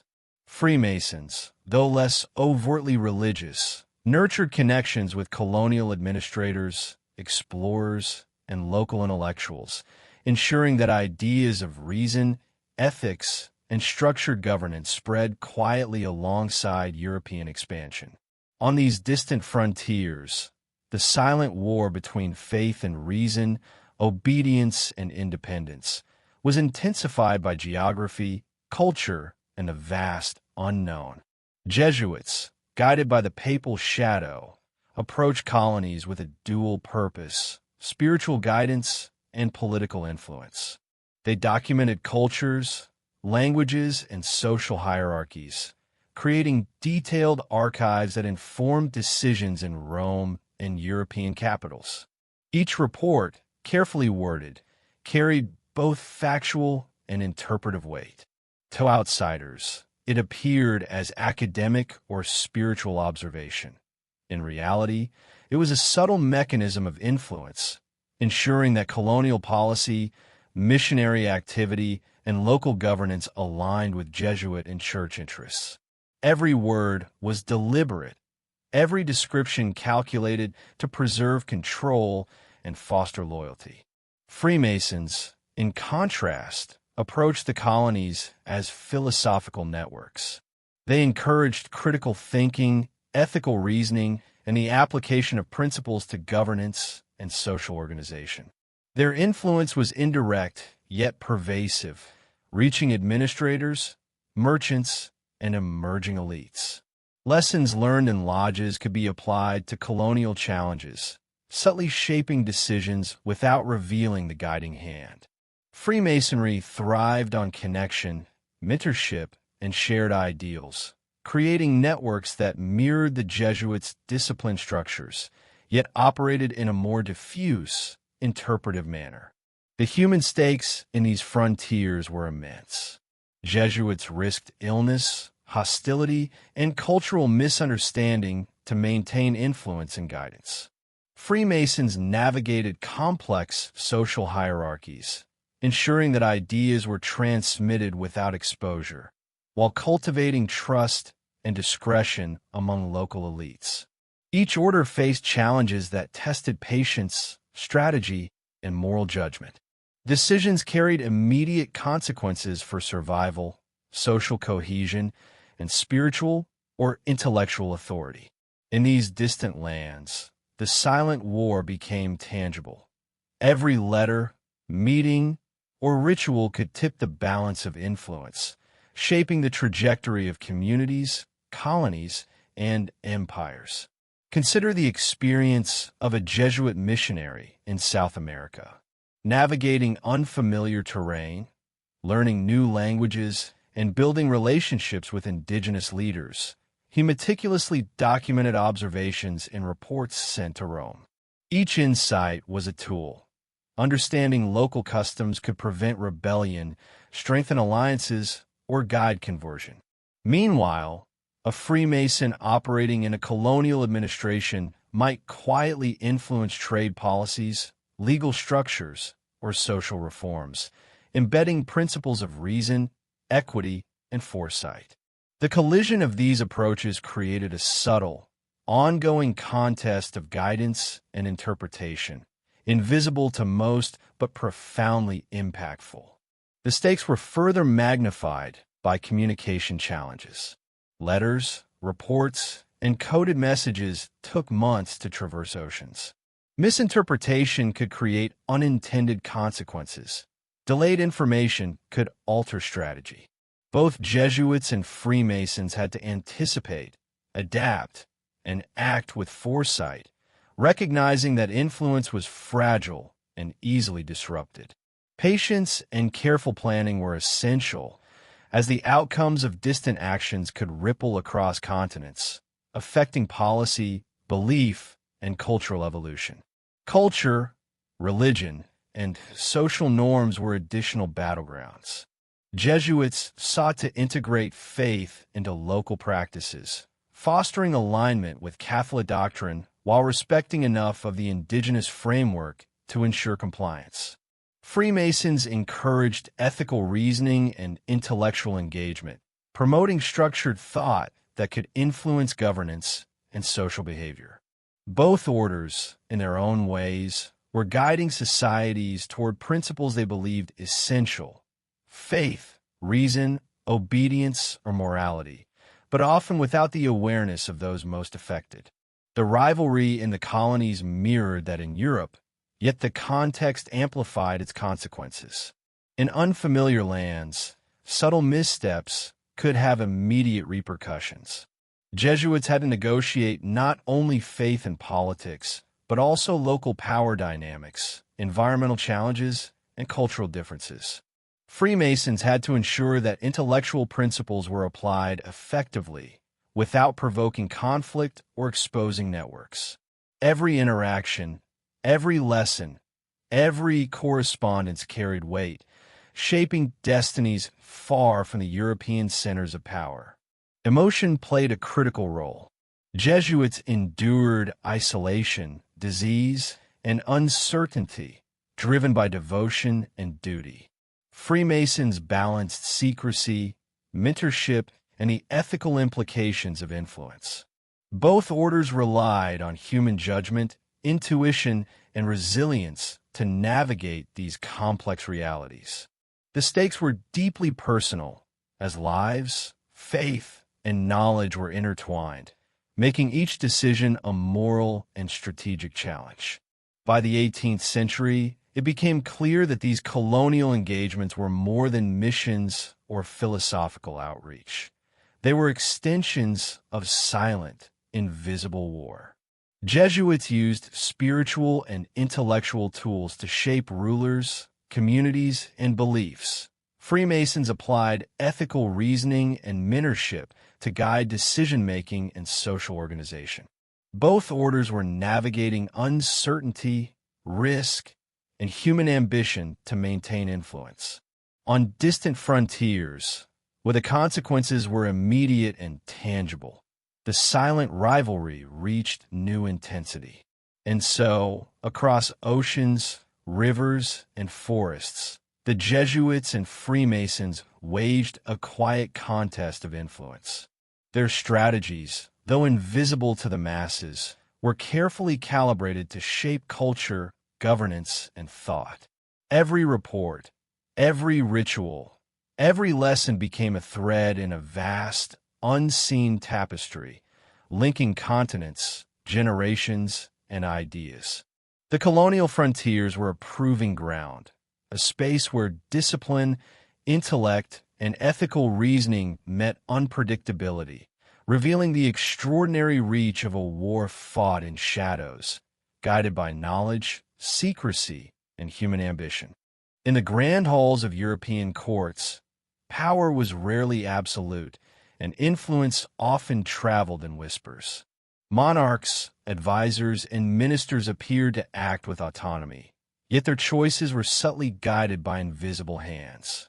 Jesuits, embedded as trusted counselors, tutors, and confessors, shaped decisions through a combination of spiritual guidance, intellectual reasoning, and psychological insight. Freemasons, in parallel, exerted influence through networks of mentorship, philosophical discourse, and carefully placed ideas.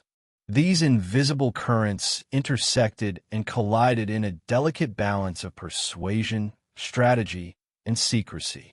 The court, a theater of public grandeur, was also the epicenter of private intrigue. Jesuit influence in courts was multifaceted. They were spiritual guides, political advisors, and moral counselors. A king might consult a Jesuit about the ethical dimensions of policy, unaware that the response was informed by decades of doctrinal training, strategic foresight, and a network of intelligence spanning continents. Jesuits were adept at understanding human nature, anticipating reactions, and framing advice in ways that aligned with both faith and the ruler's ambitions. The subtlety of their guidance made it nearly invisible, yet the impact was profound. Every policy, decree, and treaty could bear the silent fingerprints of Jesuit counsel. Freemasons, while less overtly religious, were equally strategic. Their influence operated through conversation, mentorship, and symbolic communication. A nobleman or advisor could be subtly guided to consider ethical, rational, or philosophical perspectives, often without realizing the source of this intellectual nudge.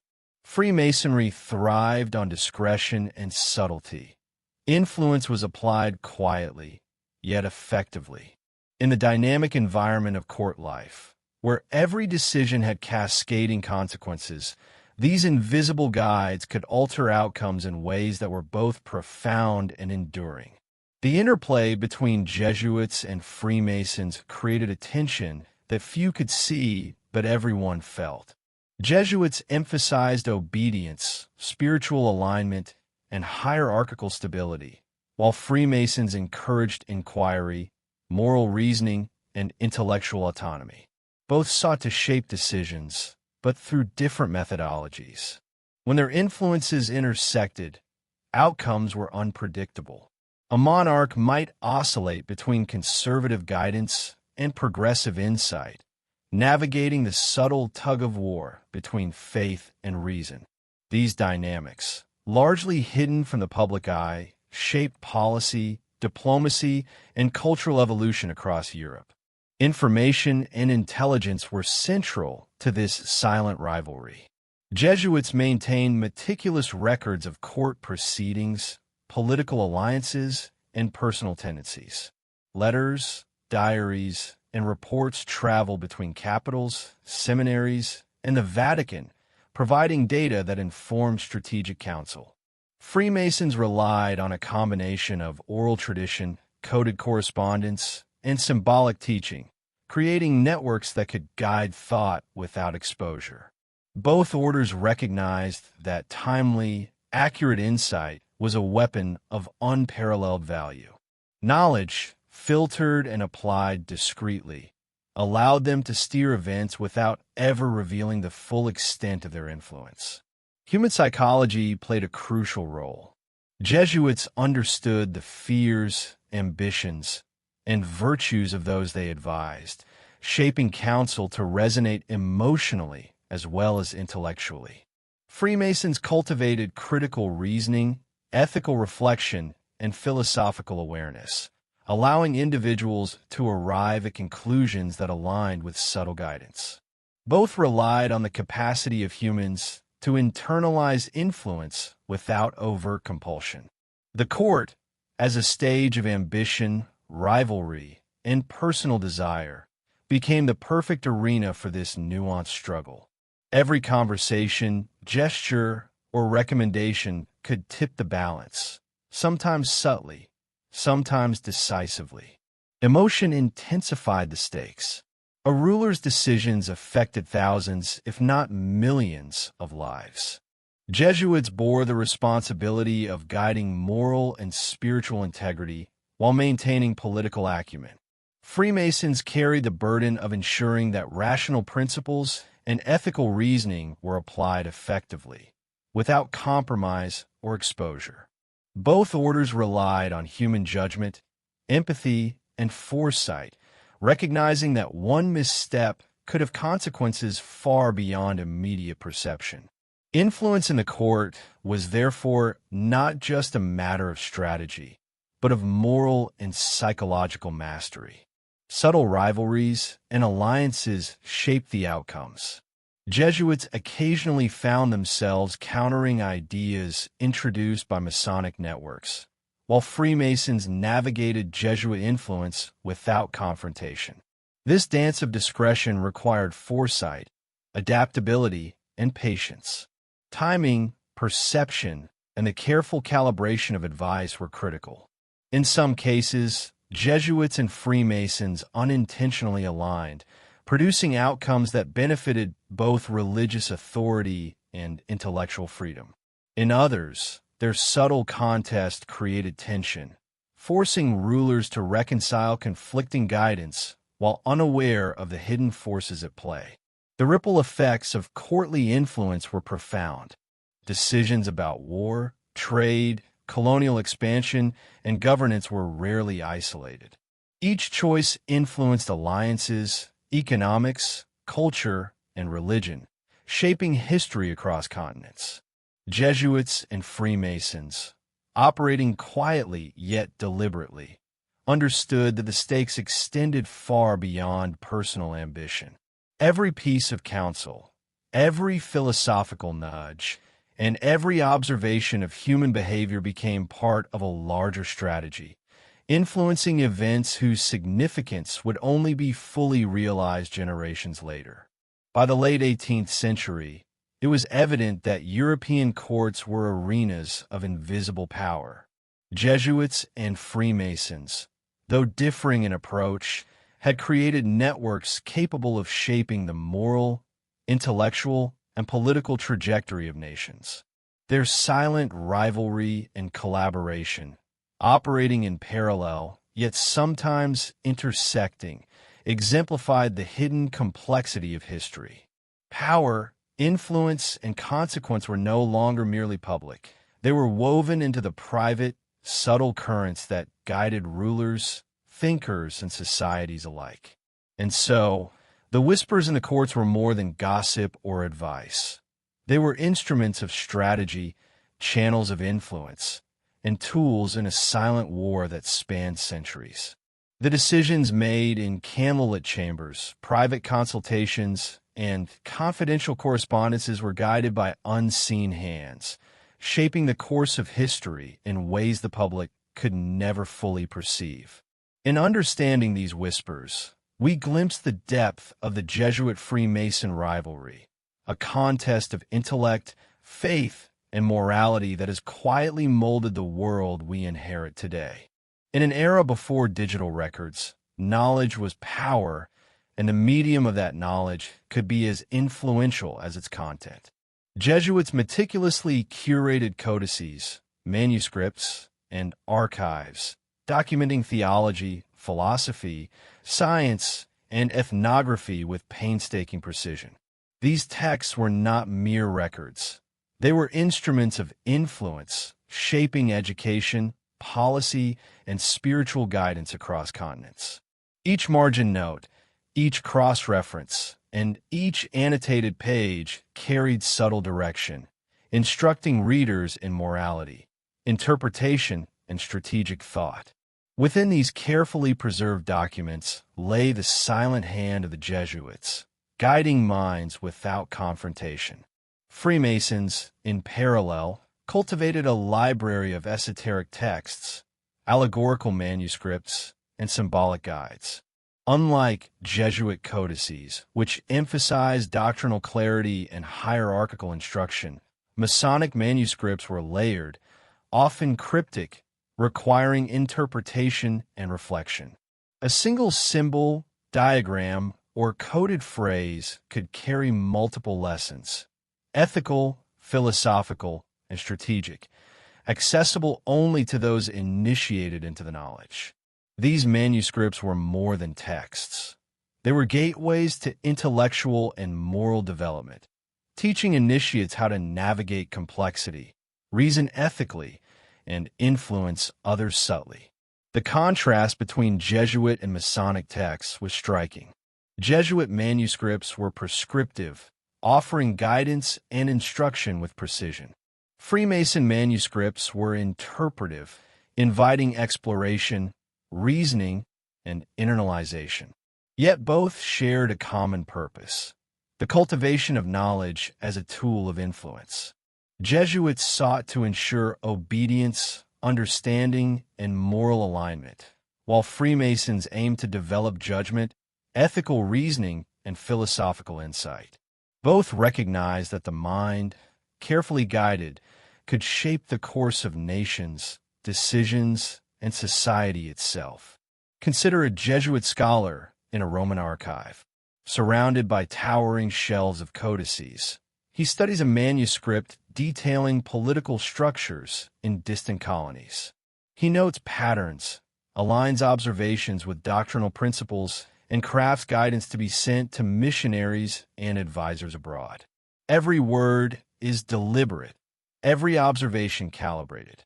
Meanwhile, across Europe, a Freemason studies an allegorical manuscript, decoding symbols that reveal principles of governance, justice, and human behavior.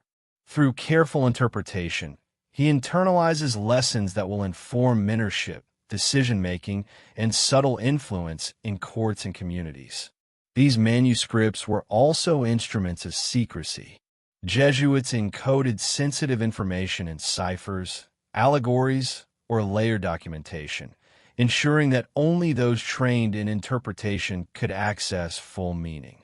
Freemasons, similarly, embedded lessons in symbolic language, allegories, and ritual notation, creating networks of knowledge that could traverse regions without exposure. In both cases, manuscripts were not static. They were dynamic tools, shaping thought across generations while remaining largely invisible to outsiders. The human dimension was essential. Jesuit scholars spent years mastering doctrine, history, and observation, cultivating the ability to interpret and apply knowledge strategically. Freemason initiates devoted themselves to understanding allegory, symbolism, and ethics, honing judgment and discretion. Both orders relied on human intellect, curiosity, and discipline to transmit influence effectively. Each manuscript, whether Jesuit or Masonic, was a vessel through which these human qualities could extend far beyond individual lifespans, impacting societies, policies, and moral frameworks. The manuscripts also served as bridges between continents. Jesuit reports from the Americas, Asia, and Africa informed decisions in Rome, Europe, and beyond, ensuring that the order maintained coherence, influence, and strategy across vast distances. Freemasonic texts facilitated communication across lodges, allowing ethical principles and philosophical insights to spread through mentorship and correspondence, subtly shaping decisions in courts, academies, and trading centers. In both cases, knowledge traveled silently, invisible yet profoundly influential. Emotion and responsibility were intertwined with these texts.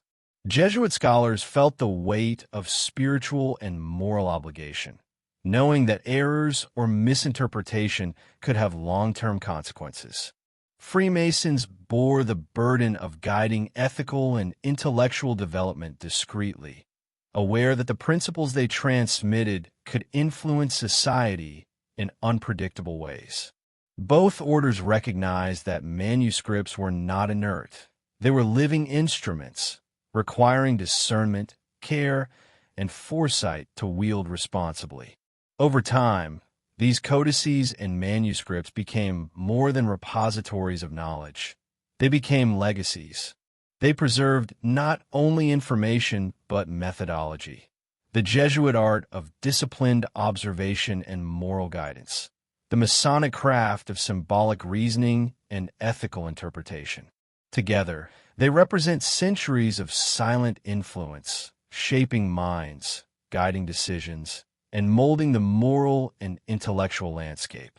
The impact of these texts is often invisible, yet resonates across generations, illustrating the enduring power of knowledge carefully curated and discreetly applied.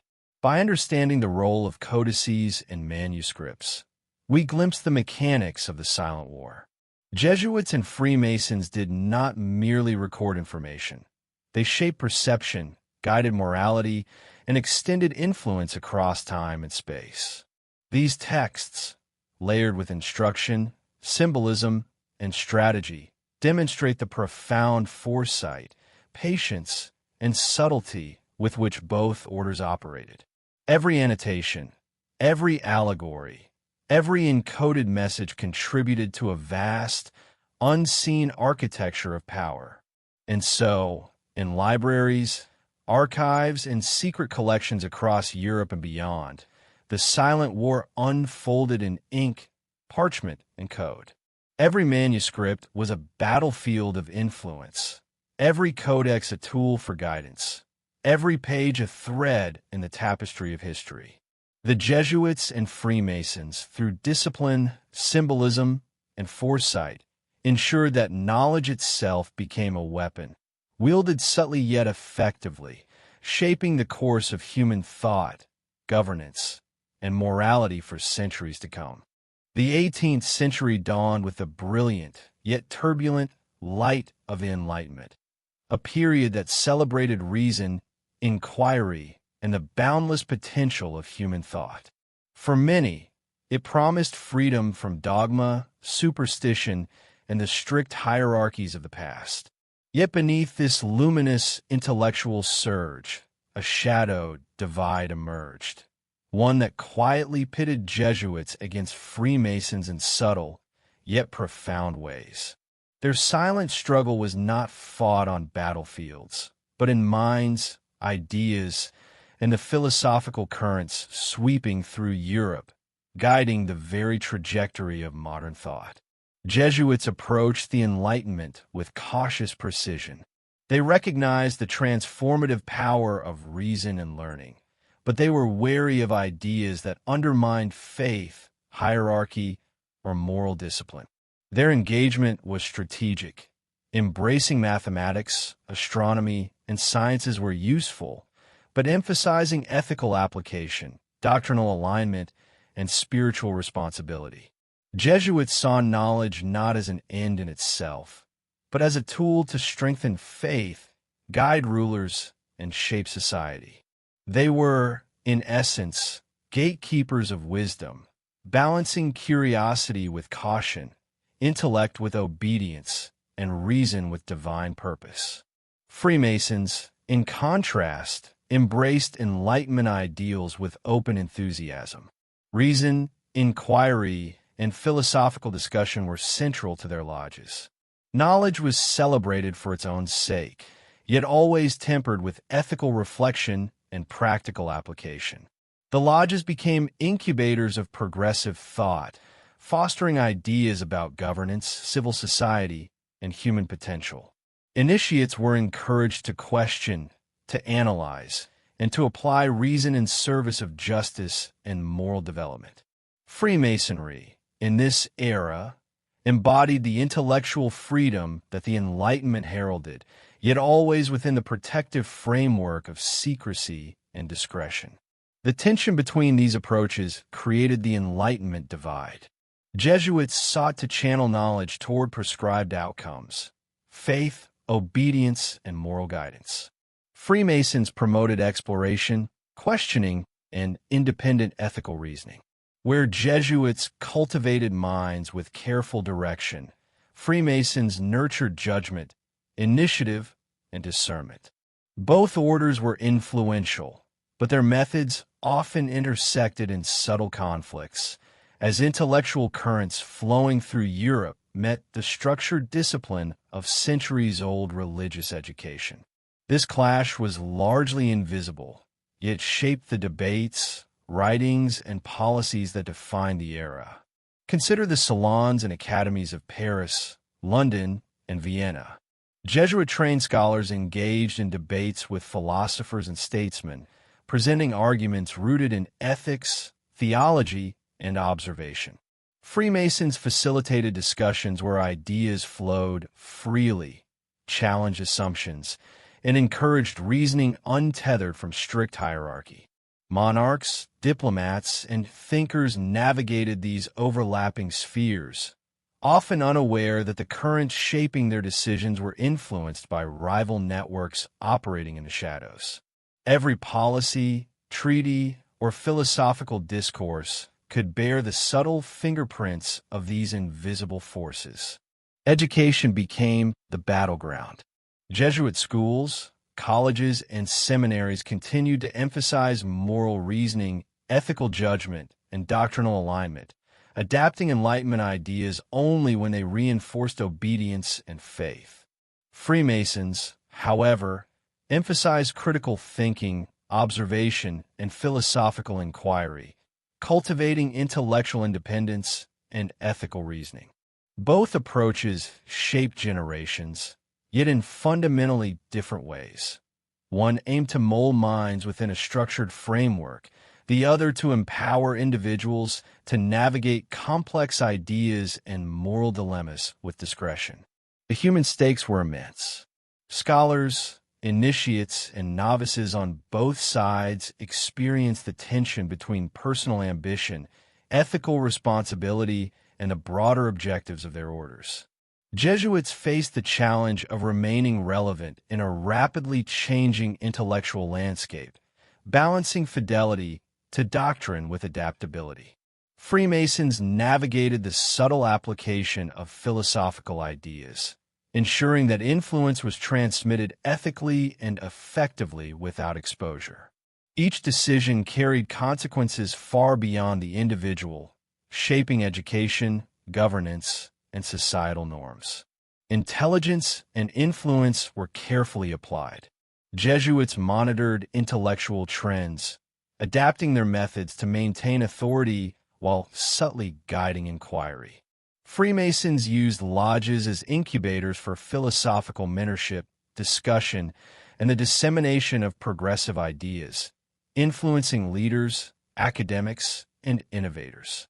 The silent war unfolded not with swords or proclamations, but in ideas, debates, and the subtle shaping of perception.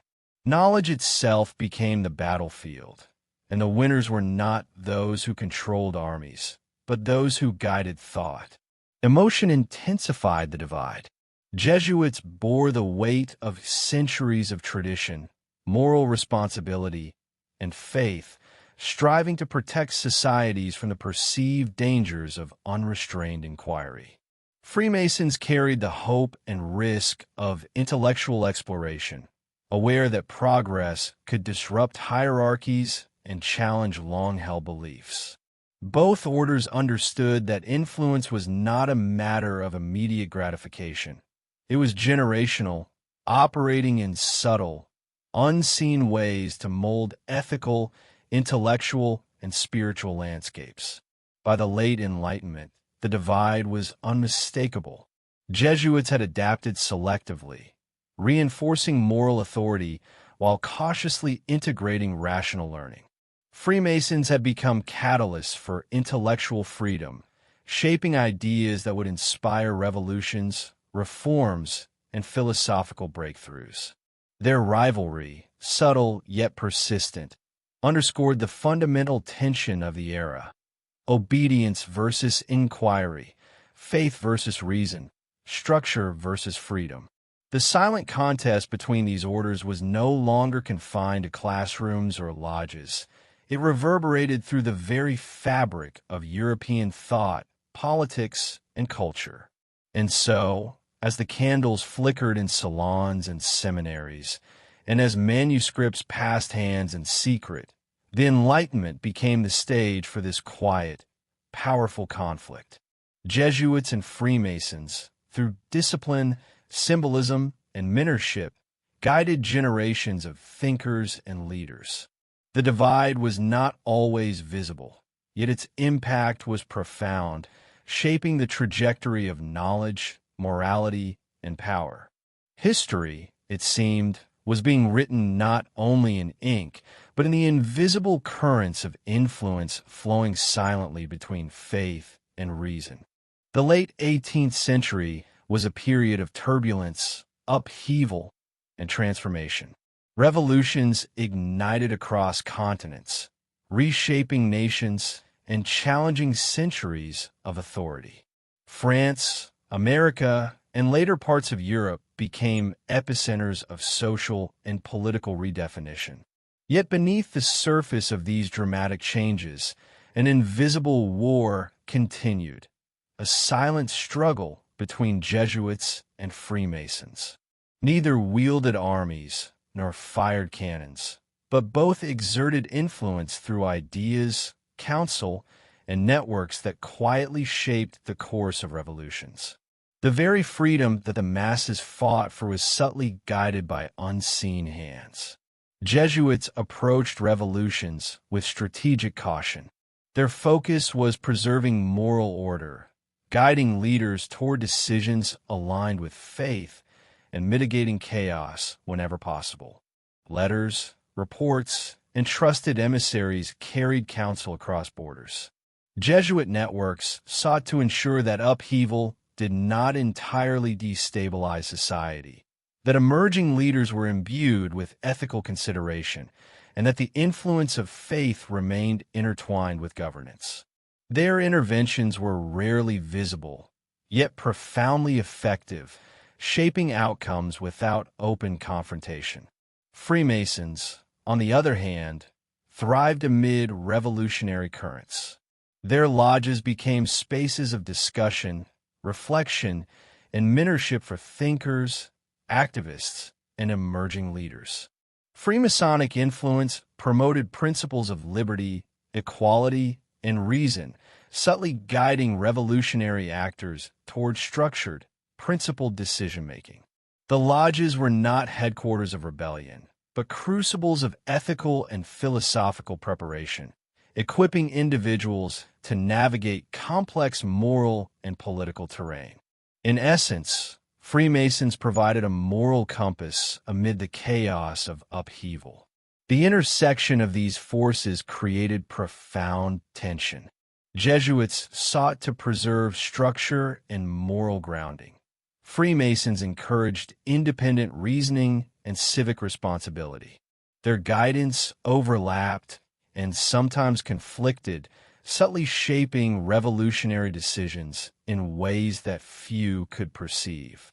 A monarch may have relied on Jesuit counsel to temper radical policy, while Freemasonic influence inspired advisors or civic leaders to pursue reform or justice. The result was a dynamic interplay of control, persuasion, and intellectual subtlety, all operating behind the visible drama of history. Consider the French Revolution. Jesuits, though suppressed in many regions, still exerted influence through advisors, networks, and exiled members, advocating for moral governance and caution amid societal upheaval. Freemasons, meanwhile, provided forums where revolutionary ideas were debated, refined, and ethically tested, influencing key figures in both public and private spheres. The revolution was not merely a spontaneous eruption. It was shaped subtly by centuries of training, mentorship, and guidance from invisible networks of influence. Emotion intensified the stakes. For Jesuits, revolutions posed threats to faith, morality, and social stability, yet also demanded adaptive strategy and ethical discernment. For Freemasons, revolutions were opportunities to apply philosophical principles in real-world contexts, to shape governance, and to guide emerging leaders toward ethical and rational outcomes. Both orders navigated uncertainty, risk, and human ambition, recognizing that the consequences of influence could reverberate for generations. The use of information and networks became crucial. Jesuits relied on detailed observation, correspondence, and strategic foresight to anticipate developments and guide actors. Freemasons leveraged their lodges, mentorship structures, and symbolic communication to prepare individuals for ethical and rational decision-making. Both systems operated largely out of sight, yet their impact was visible in the stability, reforms, and leadership structures that emerged from revolutionary chaos. Influence, in this context, was subtle, patient, and remarkably effective. Human behavior became the battlefield. Leaders, advisors, and citizens were shaped not just by events, but by the invisible architecture of guidance, ethics, and intellectual preparation established over centuries. Jesuits and Freemasons understood that revolutions were as much about perception, decision-making, and moral discernment as they were about armies or manifestos. Every conversation, letter, or lecture could tilt the balance, embedding lessons, foresight, or restraint in the minds of those capable of changing history. The ripple effects extended far beyond immediate conflicts. Decisions made during revolutions influenced laws, social norms, governance structures, and global relations for decades. Jesuits and Freemasons, through their silent, disciplined, and patient guidance, ensured that the principles they championed, faith, reason, morality, and ethics, continued to shape society even amid chaos. Their invisible war, fought in shadows of upheaval and intellectual mentorship, became a defining force in the creation of modern civilization. And so, while the streets burned with rebellion and proclamations echoed through city squares, the silent struggle persisted. Jesuits and Freemasons, each guided by their own principles, navigated a complex dance of influence, ethics, and foresight. Revolutions were not merely explosions of social unrest. They were arenas where the silent war of ideas, counsel, and guidance unfolded, shaping the destinies of nations and the trajectory of human civilization. In understanding this hidden influence, we glimpse the extraordinary reach of forces that have quietly molded history, leaving traces in the foundations of modern society, law, and thought. As the 18th century waned, Jesuits faced one of the most significant challenges in their history: suppression. Political forces across Europe, from Bourbon monarchs to Enlightenment-influenced governments, began to see the order as too powerful, too influential, and too independent. The Jesuits' careful, centuries-long cultivation of intellectual, spiritual, and political influence was suddenly under threat. Decrees expelled them from Portugal, Spain, and France, scattering their members across continents. Their colleges were closed, libraries seized, and missions abandoned. It seemed as though their very existence, once so dominant, was being erased from the map of Europe. Yet suppression was never complete. Jesuits had mastered the art of resilience, discretion, and adaptability. Members went underground, continuing their work in secrecy, maintaining correspondence, and guiding rulers and thinkers from the shadows. Their codices, letters, and networks became lifelines, allowing the order to preserve influence despite exile. Even in distant colonies or remote regions, Jesuits continued to teach, counsel, and shape society, demonstrating a resilience that defied overt attempts at eradication. Suppression, paradoxically, amplified the order's mystique and the silent potency of its influence.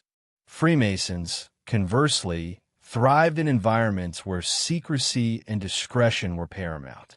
Suppression of the Jesuits, paradoxically, created opportunities for Freemasonic networks to expand. In places where Jesuit institutions had once dominated education, governance, or mentorship, Freemasons stepped quietly into the vacuum, promoting reason, ethical reflection, and civic responsibility. The lodges became centers of intellectual and philosophical continuity, subtly guiding society through periods of political upheaval and institutional disruption. The interplay between suppression and opportunity created a new phase in the Silent War. Jesuits, forced into exile, relied more heavily on covert influence, personal networks, and written counsel. Freemasons, benefiting from the temporary absence of their most structured rival, subtly advanced their principles, mentoring emerging leaders and shaping intellectual discourse. The struggle was no longer entirely visible. It had moved deeper into the shadows, where patience, discretion, and strategic foresight became more critical than ever.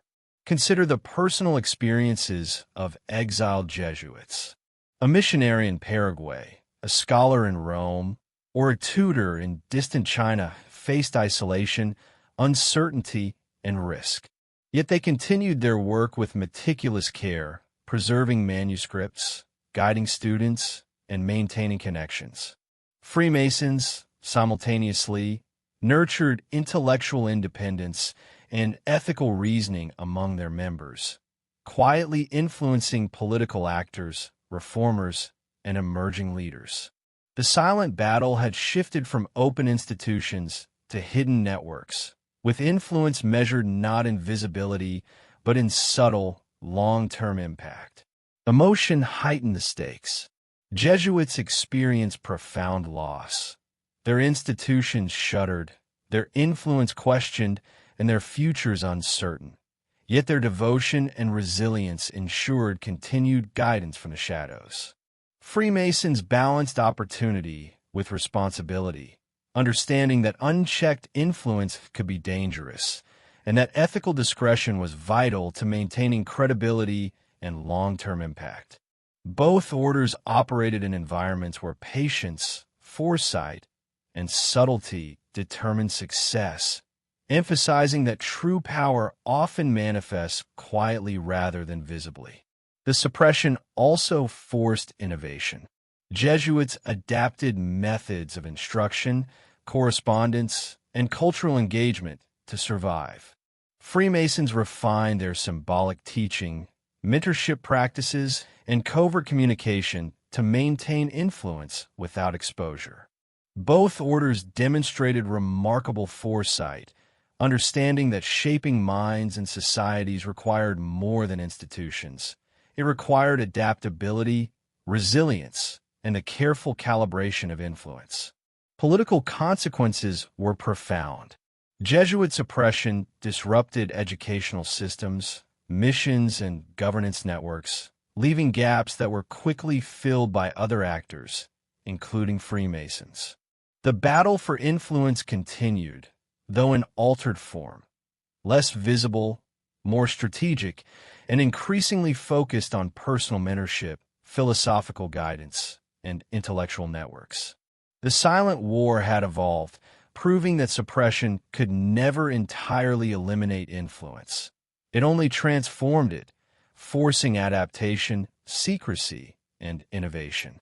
The human dimension remained central. Jesuits and Freemasons alike relied on loyalty, discipline, and judgment, cultivating networks capable of enduring disruption. Individuals became carriers of influence, mentors and guides ensuring that principles, ethics, and intellectual rigor continued to shape decision-making across generations. The personal sacrifices, risk, and resilience of these individuals were as critical to the Silent War as strategy or doctrine. And so, exile and suppression did not end the Jesuits' influence. They merely forced it into the shadows. Freemasons simultaneously seized opportunities to expand networks, strengthen mentorship, and cultivate independent ethical reasoning. The Silent War persisted, more subtle, more strategic, and more enduring than ever. The lessons of this period are clear. Influence, when carefully cultivated, cannot be entirely eradicated, and power in the shadows often proves more resilient than visible authority. The Silent War between Jesuits and Freemasons was not confined to European soil. It stretched across oceans, threading through continents, and shaping the fate of colonies far from the Old World. From the jungles of South America to the bustling ports of Asia, both orders extended their influence, carefully adapting to local cultures, political dynamics, and unforeseen challenges. Jesuits traveled as missionaries, educators, and advisors, weaving networks of loyalty, observation, and spiritual guidance. Freemasons, in contrast, spread philosophical and ethical frameworks through lodges, mentorship, and correspondence, fostering principled decision-making in emerging leaders and administrators. Across oceans, influence became a delicate art of discretion, strategy, and subtle persuasion. Jesuits approached distant lands with a dual mission: to evangelize and to observe. Missionaries meticulously documented indigenous cultures, languages, and customs, creating archives that informed governance, education, and spiritual guidance. These codices were more than academic exercises. They were strategic instruments, allowing Jesuits to shape local societies, align leaders with Catholic principles, and extend influence to the farthest reaches of empire. Every observation, every report carried weight. In their hands, knowledge became a form of power, a tool to guide decisions, and a weapon in a silent, ongoing contest for control over minds and hearts. Freemasons, meanwhile, operated less overtly but no less effectively. Lodges in colonial cities became sanctuaries for philosophical debate, ethical reflection, and mentorship. Emerging elites, administrators, and traders were introduced to principles of reason, justice, and moral responsibility. Knowledge, in this context, was not a command. It was a compass guiding individuals to apply ethics, reason, and judgment in governance, trade, and social interaction. Freemasons understood that influence worked best when internalized. When individuals chose action guided by principle rather than compulsion, the effect was enduring and far-reaching. The collision of these methods created a subtle, transcontinental tension. Jesuits emphasized obedience, moral alignment, and structured guidance, while Freemasons encouraged autonomy, critical reasoning, and ethical reflection. Both sought to shape outcomes, yet the terrain, culture, and distance amplified the stakes. A Jesuit missionary in the Amazon might negotiate alliances with local leaders, document customs, and advise on governance, all while managing the spiritual development of the community. Simultaneously, a Freemason mentor in a colonial port might guide a rising official in ethical decision-making, subtly influencing trade policies, legal judgments, or civic reforms. Across oceans, these invisible currents intersected, creating a complex web of influence. Communication was a formidable challenge. Letters could take months to traverse oceans, and information risked misinterpretation, interception, or loss. Jesuits relied on disciplined record-keeping, ciphers, and coded correspondences to preserve the integrity of their guidance. Freemasons relied on discretion, symbolic messaging, and trust networks to ensure principles were transmitted safely and effectively. Both orders understood that timing, accuracy, and subtlety were essential. Mistakes could disrupt influence, create conflict, or even endanger lives. In distant lands, strategy and foresight became inseparable from survival. The human dimension intensified these stakes. Jesuits faced disease, hostility, and isolation, often navigating entirely unfamiliar environments. Their spiritual and moral mission demanded resilience, courage, and ingenuity. Freemasons faced subtler challenges, ensuring that principles were internalized ethically, that influence remained discreet, and that guidance was applied wisely in societies with complex, often foreign dynamics. In both cases, personal judgment, adaptability, and ethical responsibility were essential. Lives, faith, and morality were entwined with strategy, making every decision a test of intelligence, intuition, and courage. The stakes extended beyond immediate outcomes. Influence on local leaders, trade, and governance could ripple through continents, affecting future generations. Jesuits aimed to cultivate loyalty, moral alignment, and cultural understanding that would endure long after their physical presence had ended. Freemasons sought to shape ethical reasoning and intellectual independence in leaders, ensuring that decisions were principled and durable. Across oceans, both orders played a long game. Influence measured not by immediate control, but by enduring effect, the shaping of societies and minds across time and space. Cultural and religious dynamics further complicated the silent war. Jesuits carefully negotiated faith and tradition, adapting Catholic teaching to local customs while preserving core doctrine. Freemasons promoted universal ethical principles and reasoned judgment, often challenging traditional authority without direct confrontation. The interaction between these approaches created tension, adaptation, and innovation.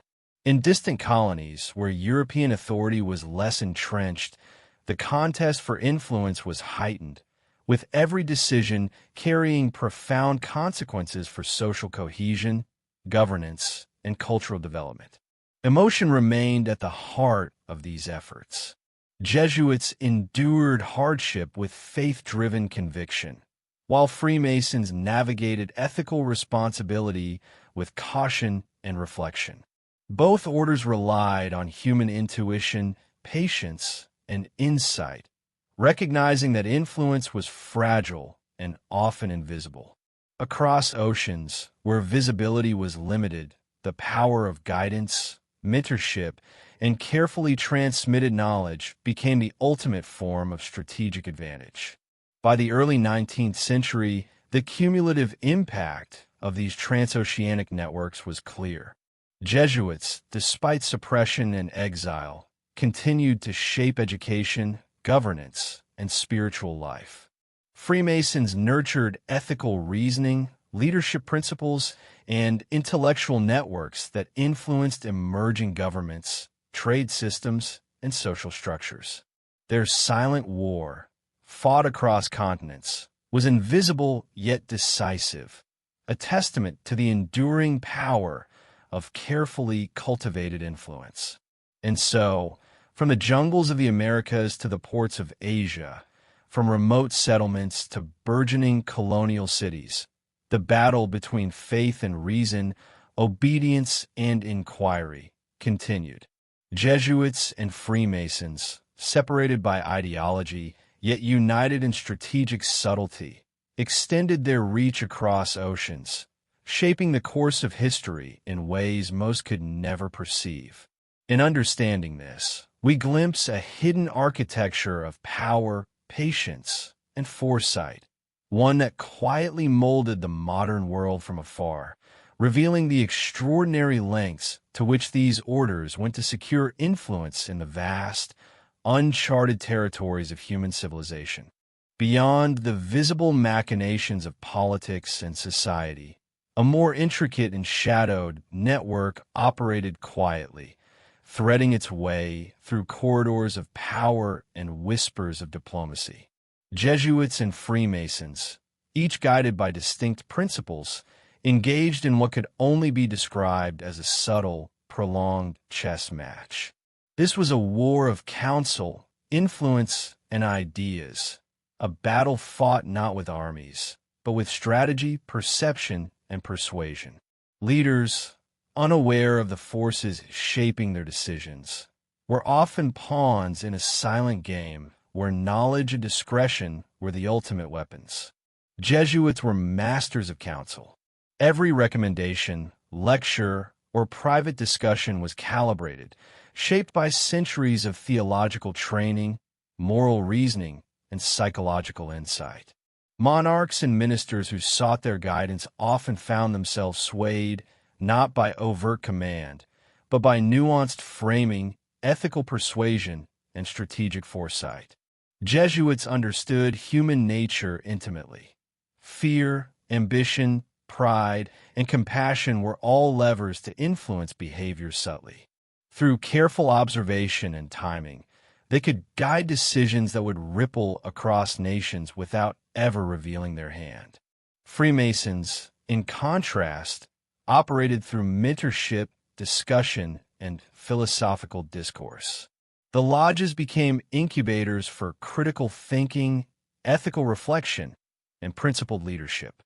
Advice was rarely prescriptive. It encouraged independent reasoning, internalization of ethical principles, and application in complex situations.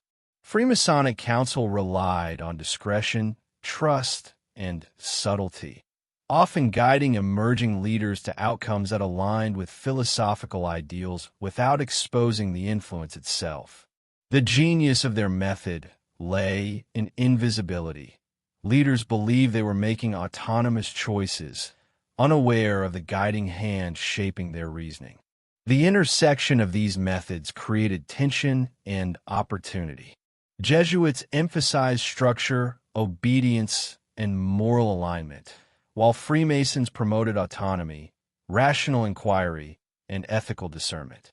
In courts, lodges, and colonial administrations, these approaches collided, sometimes harmoniously, sometimes in subtle conflict. Leaders might oscillate between guidance that reinforced tradition and counsel that encouraged independent judgment, navigating a delicate balance shaped by unseen forces. Every decision became a product of layered influence, a testament to the enduring sophistication of both orders. Conspiracies, rumors, and suspicion flourished in such an environment. Observers, lacking insight into the subtle networks at work, often attributed outcomes to chance, intrigue, or outright treachery. Yet much of what appeared as conspiracy was the meticulous application of counsel, strategic advice, mentorship, and persuasion that had been refined over decades. Jesuits and Freemasons operated in parallel, shaping perceptions, decisions, and outcomes in ways largely invisible to those outside their networks. Their influence, though subtle, was pervasive, affecting diplomacy, law, trade, and social reform. Consider a European monarch navigating a volatile political landscape. Jesuit advisors might temper decisions with moral guidance, emphasizing duty, loyalty, and the long-term consequences of action. Simultaneously, Freemasonic influence, through mentors or fellow courtiers, might encourage rational, ethical deliberation and reflection on fairness, justice, or civic responsibility. The ruler's choices, appearing autonomous, were in fact the product of a silent dialogue between competing networks of counsel. The result was a delicate balance of tradition, morality, and innovation, a hidden architecture of influence that shaped history quietly but decisively. The human element was crucial. Jesuits relied on keen observation, empathy, and moral reasoning, understanding that subtle persuasion could redirect the course of entire governments. Freemasons relied on dialogue, philosophical mentoring, and the cultivation of ethical awareness, recognizing that empowering individuals to make principled choices could have far-reaching consequences. Both orders treated influence as a sacred responsibility, where discretion, patience, and foresight determined success. The lives of leaders, the direction of societies, and the trajectory of empires depended on the skill and judgment of those guiding from the shadows. Information was currency. Jesuits meticulously recorded behavior, correspondence, and political developments, analyzing patterns to inform guidance. Freemasons preserved knowledge in allegory, symbolic teaching, and discrete mentorship networks, creating a reservoir of ethical and philosophical insight. Both approaches ensured that counsel was informed, precise, and capable of shaping decisions without exposure. The silent war thrived on intelligence, subtlety, and strategic application, demonstrating that power could be wielded most effectively when it remained unseen. Emotion amplified the stakes. Jesuits navigated fear, ambition, and loyalty, striving to guide leaders toward ethical and spiritual outcomes amid uncertainty. Freemasons balanced the promise of reason and freedom with the responsibility of discretion, understanding that premature exposure or misapplied influence could destabilize society or harm individuals. Both orders understood that counsel, when wielded wisely, could protect, reform, or elevate entire communities. Conversely, misjudgment could lead to chaos, conflict, or moral compromise. By the turn of the 19th century, the patterns of influence were unmistakable. Jesuits and Freemasons had entrenched themselves as masters of counsel, shaping leadership, governance, and society with subtle precision. Their silent war was not fought on open battlefields, but in private conversations, philosophical guidance, and strategic advice. The outcomes were visible: laws passed, policies enacted, revolutions guided, but the forces shaping them remained largely hidden, a testament to centuries of discipline, foresight, and intellectual sophistication. And so, the conspiracies whispered in corridors, the private counsel exchanged behind closed doors, and the subtle persuasion embedded in mentorship were not mere coincidences. They were the instruments of a silent war, a contest of strategy, ethics, and foresight between Jesuits and Freemasons. History, in this light, reveals itself not only in events, but in the invisible architecture of guidance, influence, and subtle power, an architecture that quietly molded the decisions, morals, and destinies of nations for generations. To understand the silent war between Jesuits and Freemasons, one must explore the subtle language of rituals and symbols, the secret codes through which influence was transmitted across generations. Jesuits and Freemasons each developed sophisticated systems of ceremony, allegory, and symbolism to educate, guide, and shape behavior. These were not mere formalities. They were carefully constructed tools designed to convey ethics, doctrine, or philosophical insight with precision, fostering discipline, reflection, and strategic thought in those who participated. Every gesture, every word, every symbolic act was layered with meaning, often imperceptible to outsiders. Jesuits used ritual to reinforce obedience, discipline, and spiritual reflection. Masses, prayers, educational exercises, and ceremonial instruction were imbued with moral and doctrinal lessons. The repetition, structure, and solemnity of ritual cultivated mindfulness, resilience, and ethical discernment. Beyond the obvious religious function, these practices trained scholars, missionaries, and novices to internalize principles, respond with calculated thought, and navigate complex moral landscapes. In essence, Jesuit rituals were exercises in shaping character and judgment, embedding strategic and ethical guidance in habitual action. Freemasons, by contrast, developed ceremonies that encouraged exploration, interpretation, and reflection. Initiation rituals, symbolic lectures, and allegorical dramatizations were designed to stimulate moral reasoning, ethical insight, and philosophical inquiry. Each symbol or allegory contained multiple layers of meaning, prompting participants to think critically, make connections, and apply ethical reasoning in real-life situations. The ritual was both educational and transformative, teaching lessons not by instruction alone, but by engagement, reflection, and internalization.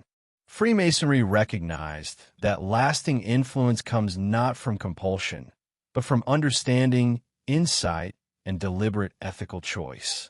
The interplay between Jesuit and Freemasonic rituals highlights the silent war's subtlety.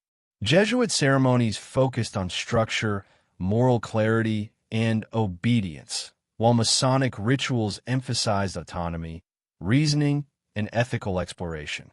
Both sought to shape behavior and thought, but their approaches diverged in method and emphasis.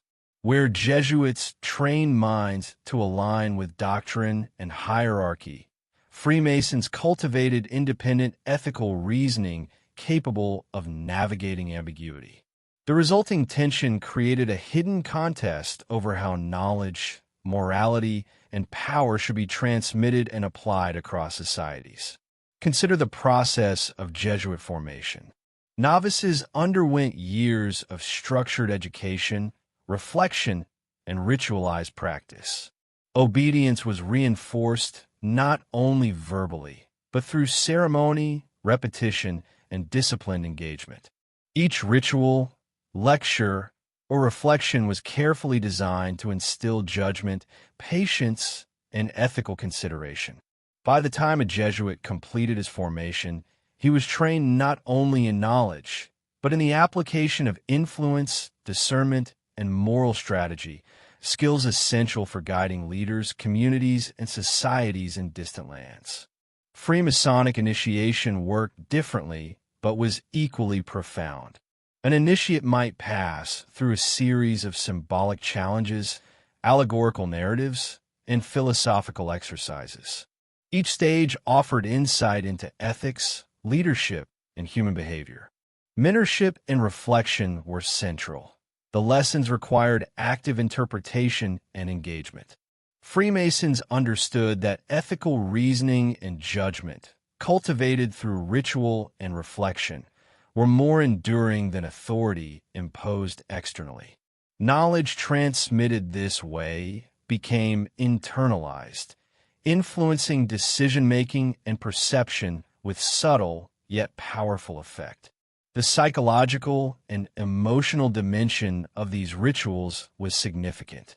Jesuits instilled a sense of duty, purpose, and ethical vigilance through structured practice, creating individuals capable of deliberate, morally grounded decision-making.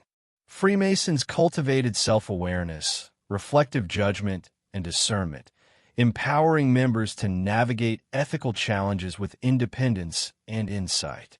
Both orders recognized that influence required more than instruction. It required engagement with the human mind and spirit, shaping perception, judgment, and behavior from within. Symbols played a crucial role in both systems. Jesuits embedded meaning in codices, inscriptions, and ceremonial gestures, often linking spiritual lessons with ethical and strategic insight. Freemasons relied on allegory, geometric symbols, and coded gestures, creating multi-layered lessons that could be applied across social, political, and personal contexts. Both orders understood that symbols could transmit complex principles subtly, ensuring continuity of influence even when direct instruction was impossible. Emotion and subtlety intertwined in ritual. Jesuits cultivated reverence, reflection, and ethical discipline, while Freemasons encouraged curiosity, insight, and principled reasoning. Both recognized that influence was most enduring when it engaged emotion, intellect, and moral judgment simultaneously. Rituals were not merely performative. They were transformative, shaping perception, fostering resilience, and embedding guidance in ways that survived distance, suppression, and generations. By the 19th century, these rituals had produced a network of trained minds, prepared for leadership, decision-making, and ethical guidance. Jesuits had molded scholars, missionaries, and advisors capable of navigating political, cultural, and spiritual challenges with precision. Freemasons had cultivated leaders, thinkers, and administrators capable of applying philosophical and ethical principles in complex environments. Rituals, in both cases, ensured that influence was sustained, precise, and profoundly impactful, even across oceans and centuries. And so, the hidden meanings embedded in ceremony, symbolism, and ritual reveal the true depth of the Silent War. Jesuits and Freemasons, though divided in method and philosophy, shared a profound understanding. Influence is cultivated not through force alone, but through structured, transformative engagement with the mind and spirit. Across continents, through codices, lodges, and ceremony, they wove a subtle architecture of guidance, shaping the course of human thought, governance, and morality in ways that remain largely invisible yet enduringly powerful. Behind the polished facades of courts, lodges, and educational institutions, espionage quietly flourished as a tool of power in the silent war between Jesuits and Freemasons. Both orders understood that influence extended beyond counsel, mentorship, and ritual. It required intelligence, observation, and the subtle gathering of information. In an era without instant communication, knowledge was both currency and weapon. Letters, reports, and secret correspondences became the lifeblood of influence, guiding decisions, shaping perception, and ensuring that every move in the theater of power was informed and deliberate. Jesuits, trained in observation and critical thinking, excelled in covert intelligence. Missionaries and scholars meticulously recorded political developments, cultural dynamics, and social tensions, sending coded reports back to superiors across Europe and beyond. These documents were more than records. They were tools of strategic influence. Jesuits analyzed motivations, anticipated outcomes, and advised leaders discreetly, subtly steering political, social, and religious developments. The visible world is thus the result of countless invisible hands, guiding and shaping it across time. Ultimately, the silent war between Jesuits and Freemasons is a story of enduring influence, ethical responsibility, and the power of subtle guidance. It challenges conventional ideas of history, revealing that the shaping of human thought, governance, and morality is rarely direct or overt. Decisions, policies, and societal developments may appear spontaneous, but they often emerge from centuries of careful mentorship, reflection, and philosophical cultivation. The lessons of this hidden conflict remind us that true power is invisible, patient, and enduring, capable of sculpting civilization through the quiet shaping of conscience, reason, and ethical judgment. As we conclude this journey through the hidden war, one question lingers. What if the very framework of our world, our institutions, our moral codes, and our approaches to leadership has already been guided by this silent struggle of influence, reflection, and principle? Jesuits and Freemasons, through centuries of mentorship, observation, and philosophical cultivation, have left a legacy that challenges us to reconsider how power, guidance, and ethics truly operate. Their silent war persists in the structures, decisions, and principles that continue to shape our civilization. The eternal echoes of influence remind us that the most profound impact is often invisible, subtle, and cumulative. True power does not always announce itself with fanfare. It is built over generations, preserved through reflection and mentorship, and applied with ethical foresight. Jesuits and Freemasons, though their methods and philosophies diverged, share a common achievement. They demonstrated that the shaping of human destiny is most enduring when guided by wisdom, moral principle, and disciplined insight. The silent war they fought continues to echo through time, leaving a world shaped by unseen hands, thoughtful reflection, and ethical guidance. And so, as we reflect on the centuries of hidden influence, the silent war leaves us with a final meditation. What we see in history, society, and governance may be only a fraction of the story. Beneath the surface lies a tapestry of mentorship, strategy, and ethical cultivation, a hidden narrative guiding human thought and action. Jesuits and Freemasons remind us that the quiet shaping of conscience and principle is perhaps the most enduring and transformative force of all, a legacy that will continue to echo for centuries to come. The discipline and precision of this intelligence allowed them to operate effectively even during suppression, exile, or isolation, proving that knowledge, when carefully gathered and applied, could shape history quietly but decisively. Freemasons, in parallel, employed more subtle forms of observation and influence. Lodges became arenas of ethical discourse, mentorship, and information exchange. Members were trained to recognize patterns, evaluate decisions, and assess character, often guiding leaders toward principled action without overtly intervening. In essence, Freemasonry's espionage was less about reporting events and more about shaping perception and decision-making. Insight into human behavior, ethical reasoning, and situational awareness became instruments of guidance, allowing influence to operate invisibly through reflection, advice, and ethical mentorship. The collision of Jesuit intelligence and Masonic insight created a complex web of hidden influence. Where Jesuits relied on rigorous observation, reporting, and structured counsel, Freemasons leveraged ethical reflection, philosophical mentorship, and discretion. Leaders, advisors, and officials who believed themselves autonomous were often navigating choices shaped by this intricate architecture of hidden guidance. Outcomes that appeared spontaneous were frequently the result of deliberate observation, analysis, and subtle intervention by unseen hands. In many ways, espionage and mentorship merged, creating a seamless continuum between knowledge, influence, and moral direction. The psychological stakes were profound. Jesuits bore the responsibility of guiding leaders ethically and spiritually, often under conditions of risk, exile, or political hostility.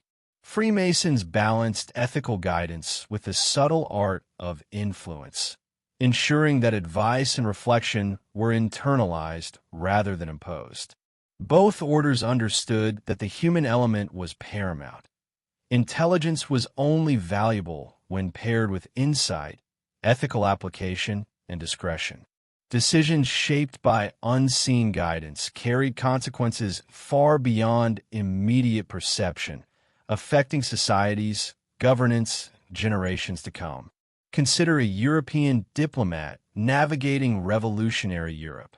Jesuit reports and analysis might provide insight into the ethical and strategic consequences of treaties, alliances, or policies. Simultaneously, Masonic mentorship could influence the diplomat's reasoning, instilling principles of justice, ethics, and balanced judgment.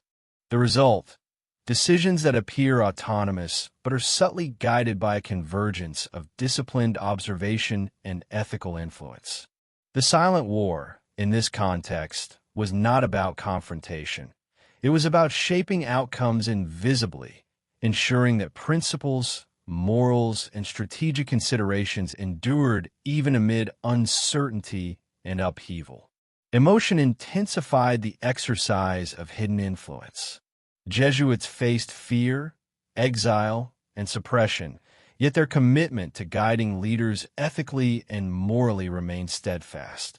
Freemasons, operating in secrecy, understood that impatience, exposure, or misapplied guidance could destabilize communities, harm individuals, or undermine long-term objectives. Both orders recognized that intelligence and influence were not tools for immediate gain, but instruments for enduring effect. Lives, societies, and historical trajectories were shaped quietly, requiring patience, discipline, and foresight. The ethical dimension of espionage was critical. Jesuits carefully balanced observation with discretion, ensuring that guidance was applied ethically and for long-term societal good.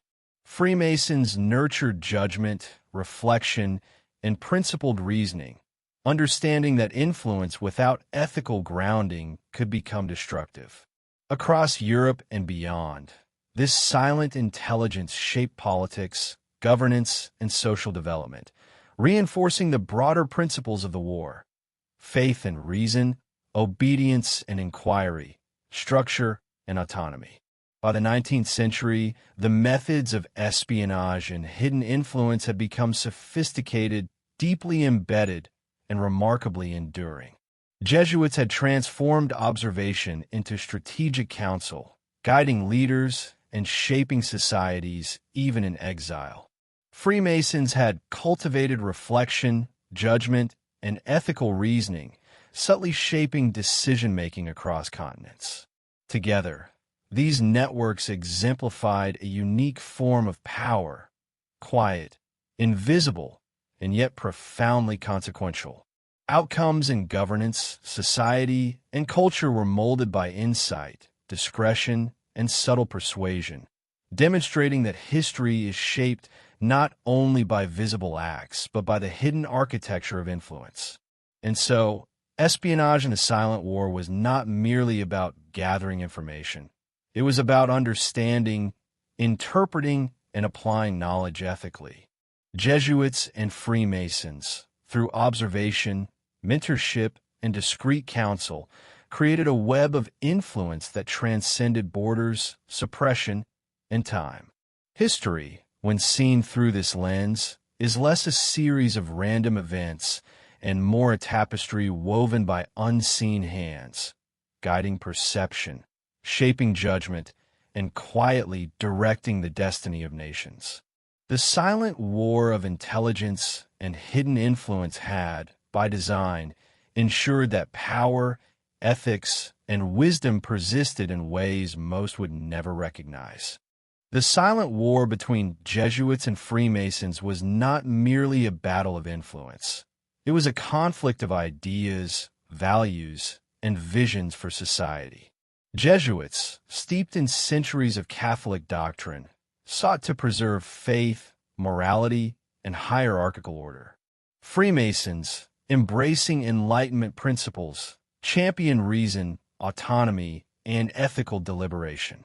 Across Europe, the Americas, and beyond, these ideological currents collided, shaping revolutions, reforms, and cultural evolution in subtle yet profound ways.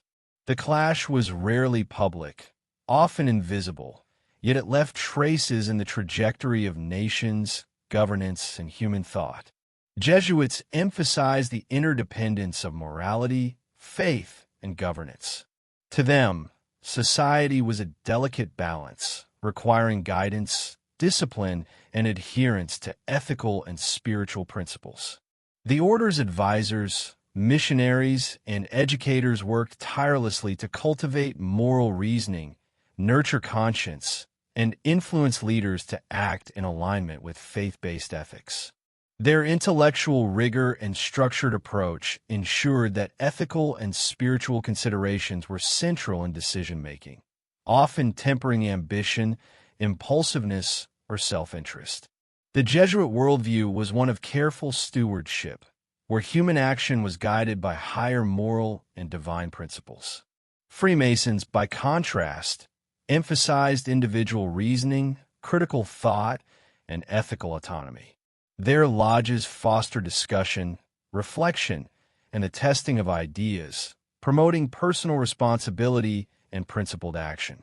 Freemasonry sought to cultivate leaders and thinkers capable of navigating complex moral landscapes independently, rather than through obedience to hierarchical authority. Ethical guidance was internalized, emerging from reflection, mentorship, and philosophical discourse. The Masonic approach created a culture of ethical deliberation, empowering individuals to apply reason and principle in governance, law, and civic life. The collision of these ideologies created tension and innovation. Jesuits encouraged structured moral reasoning, emphasizing duty, hierarchy, and spiritual alignment. Freemasons promoted inquiry, autonomy, and reflective decision-making. Leaders, scholars, and communities often found themselves navigating the interface between these approaches, balancing obedience with insight, faith with reason, and tradition with progress. The resulting cultural and intellectual dynamics produced reforms, policies, and social structures that reflected compromise, adaptation, and synthesis. In many ways, the silent war of ideas shaped not only decisions but the very frameworks through which societies interpreted justice, morality, and governance. Consider revolutionary movements. Jesuit influence often tempered radical action, emphasizing ethical responsibility and long-term consequences. Freemasonic influence inspired innovation, inquiry, and reform, encouraging leaders to challenge injustice while remaining guided by principle. The apparent chaos of revolutions, uprisings, and social upheavals often concealed an invisible dialogue between these two forces. Decisions that seemed spontaneous or instinctive were frequently shaped by centuries of intellectual preparation, ethical guidance, and philosophical mentoring. The silent war of ideology, though invisible, shaped the moral and intellectual architecture of societies. Emotion intensified the stakes of ideological clash. Jesuits navigated fear, moral responsibility, and spiritual stewardship, often risking exile, suppression, or hostility to preserve ethical guidance. Freemasons balanced opportunity with responsibility, recognizing that ethical reflection, if misapplied, could destabilize society or harm individuals. Both orders understood that ideas were powerful instruments, capable of guiding societies toward justice or, if neglected, chaos. The human dimension, empathy, judgment, courage, and insight was central to the application and transmission of these ideologies. The transmission of ideas relied on subtlety and creativity. Jesuits encoded lessons in literature, sermons, letters, and educational exercises, embedding guidance in context that transcended immediate observation. Freemasons employed allegory, symbolism, and ritual to cultivate ethical reasoning, ensuring that lessons endured through reflection, discussion, and internalization. Both methods were remarkably durable, capable of influencing decision-making across continents, generations, and crises. Ideology became both shield and instrument, shaping thought and action in ways that were largely invisible yet profoundly consequential. Across continents, the clash of ideology manifested in nuanced ways. Jesuit education shaped clergy, scholars, and advisors, embedding principles of moral responsibility and ethical stewardship. Freemasonry influenced civic leaders, intellectuals, and emerging administrators, nurturing reflection, independent judgment, and principled reasoning. Societies were simultaneously guided by obedience and autonomy, faith and reason, hierarchy, and ethical deliberation. The balance between these forces defined the trajectory of reform, governance, and social stability, illustrating how invisible ideological battles can determine visible historical outcomes. The subtlety of this war ensured that it persisted despite political, social, or geographical disruption.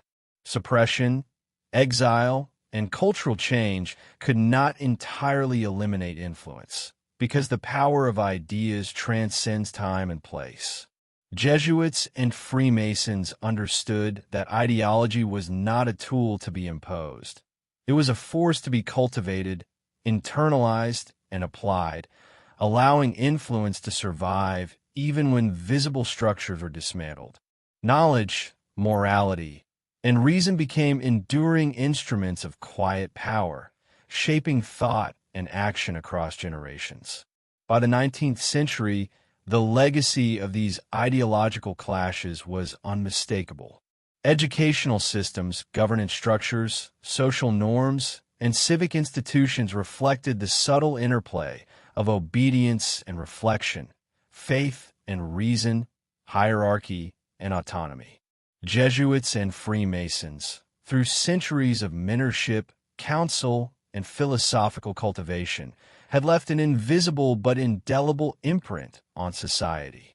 History, in this light, was not merely the product of action, but of thought, ideology, and subtle guidance that quietly molded decisions, morals, and structures across time and space. And so, the ideological war, silent, invisible, and enduring, demonstrates the extraordinary power of thought, principle, and mentorship. Jesuits and Freemasons, though often divided by philosophy, shared a profound understanding. Influence is most enduring when it shapes minds, cultivates conscience, and guides ethical reasoning.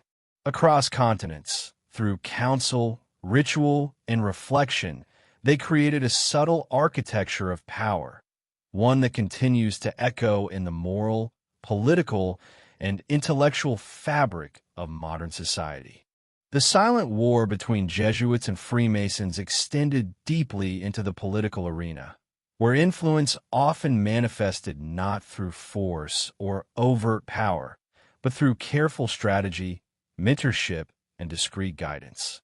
In courts, parliaments, and colonial administrations, decisions were shaped by counsel, observation, and the subtle application of principle.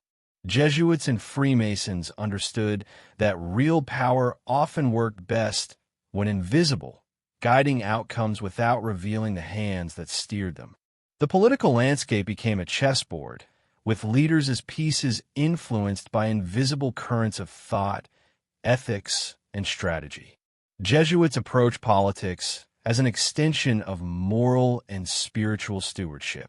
Advisors to monarchs and ministers carefully framed decisions, highlighting ethical consequences, long-term outcomes, and moral responsibility.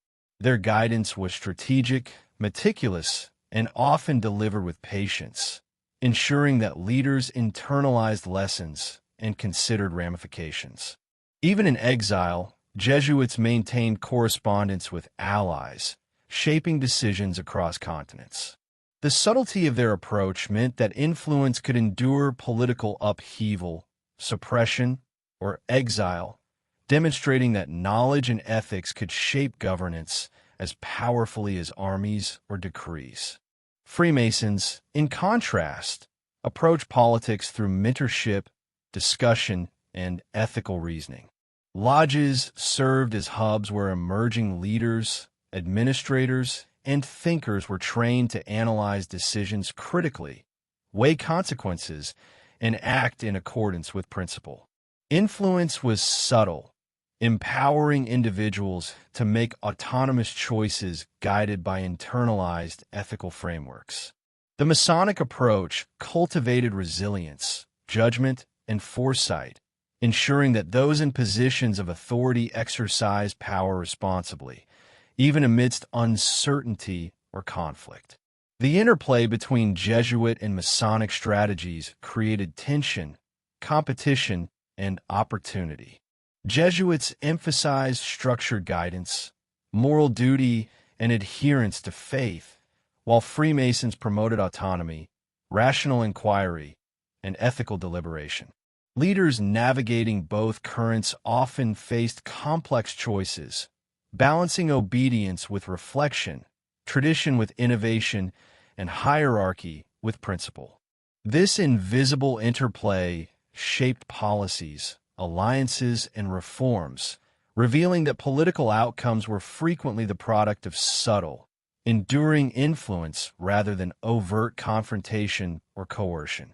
Espionage, observation, and intelligence gathering underpinned these political maneuvers. Jesuits meticulously recorded developments, analyzed motivations, and provided counsel informed by decades of study and strategic foresight. Freemasons cultivated awareness of character, ethical patterns, and situational dynamics, guiding decision-making indirectly. Both orders understood that timing, discretion, and insight were paramount. A misstep could destabilize governance, disrupt alliances, or compromise ethical objectives. In this hidden theater, patience and subtlety were as crucial as knowledge or strategy. Emotion heightened the stakes of political influence. Jesuits operated with deep commitment, often facing exile, persecution, or social hostility, yet remained dedicated to guiding leaders ethically and morally. Freemasons recognized the weight of responsibility inherent in their influence, knowing that misapplied guidance could lead to injustice, corruption, or social unrest. In this delicate environment, intellect alone was insufficient. Judgment, empathy, and moral discernment were essential. Decisions made under such unseen guidance could have profound consequences, shaping societies, empires, and cultural trajectories. Across Europe and the colonies, the results of these silent political maneuvers were visible, yet the forces shaping them remained hidden. Jesuit advisors tempered policies with moral and ethical oversight, fostering stability, justice, and long-term vision.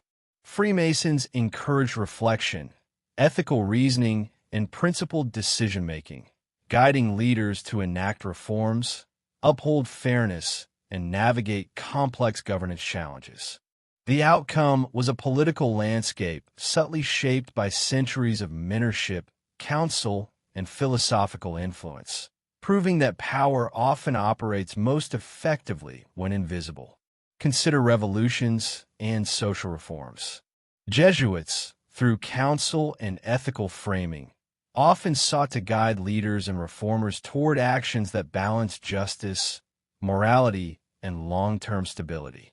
Freemasons nurtured critical thinking, reflection, and principled initiative, encouraging innovation and independent judgment in times of upheaval. The apparent unpredictability of political change frequently concealed a structured architecture of influence, where unseen hands, disciplined insight, and ethical guidance shaped decisions with remarkable subtlety and effectiveness. By the early 19th century, the interplay of these political strategies had left a profound legacy. Jesuits and Freemasons had cultivated networks of leaders, thinkers, and advisors capable of navigating complexity, maintaining ethical rigor, and making decisions informed by principle. Influence, when exercised discreetly, endured political turbulence, suppression, and social transformation. The silent war of politics demonstrated that true power often lies not in visibility or force, but in knowledge, mentorship, and the careful shaping of decision-making over time. And so, the political maneuvers of Jesuits and Freemasons illustrate the extraordinary subtlety of influence. Leaders may have appeared autonomous, and policies may have seemed spontaneous. Yet behind every action lay a carefully calibrated network of counsel, ethical reasoning, and strategic guidance.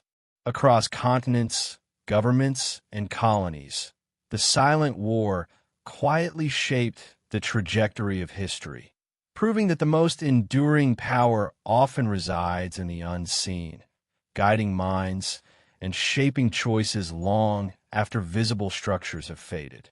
The silent war between Jesuits and Freemasons was not confined to a single century or continent. It was a battle preserved through generations, a testament to the resilience of knowledge, discipline, and subtle influence. Both orders understood that their impact depended not merely on immediate action, but on the careful preservation and transmission of wisdom, ethical guidance, and strategic insight. Manuscripts, letters, coded messages, and rituals became vessels of continuity, ensuring that lessons, influence, and principles endured long after the immediate actors had disappeared.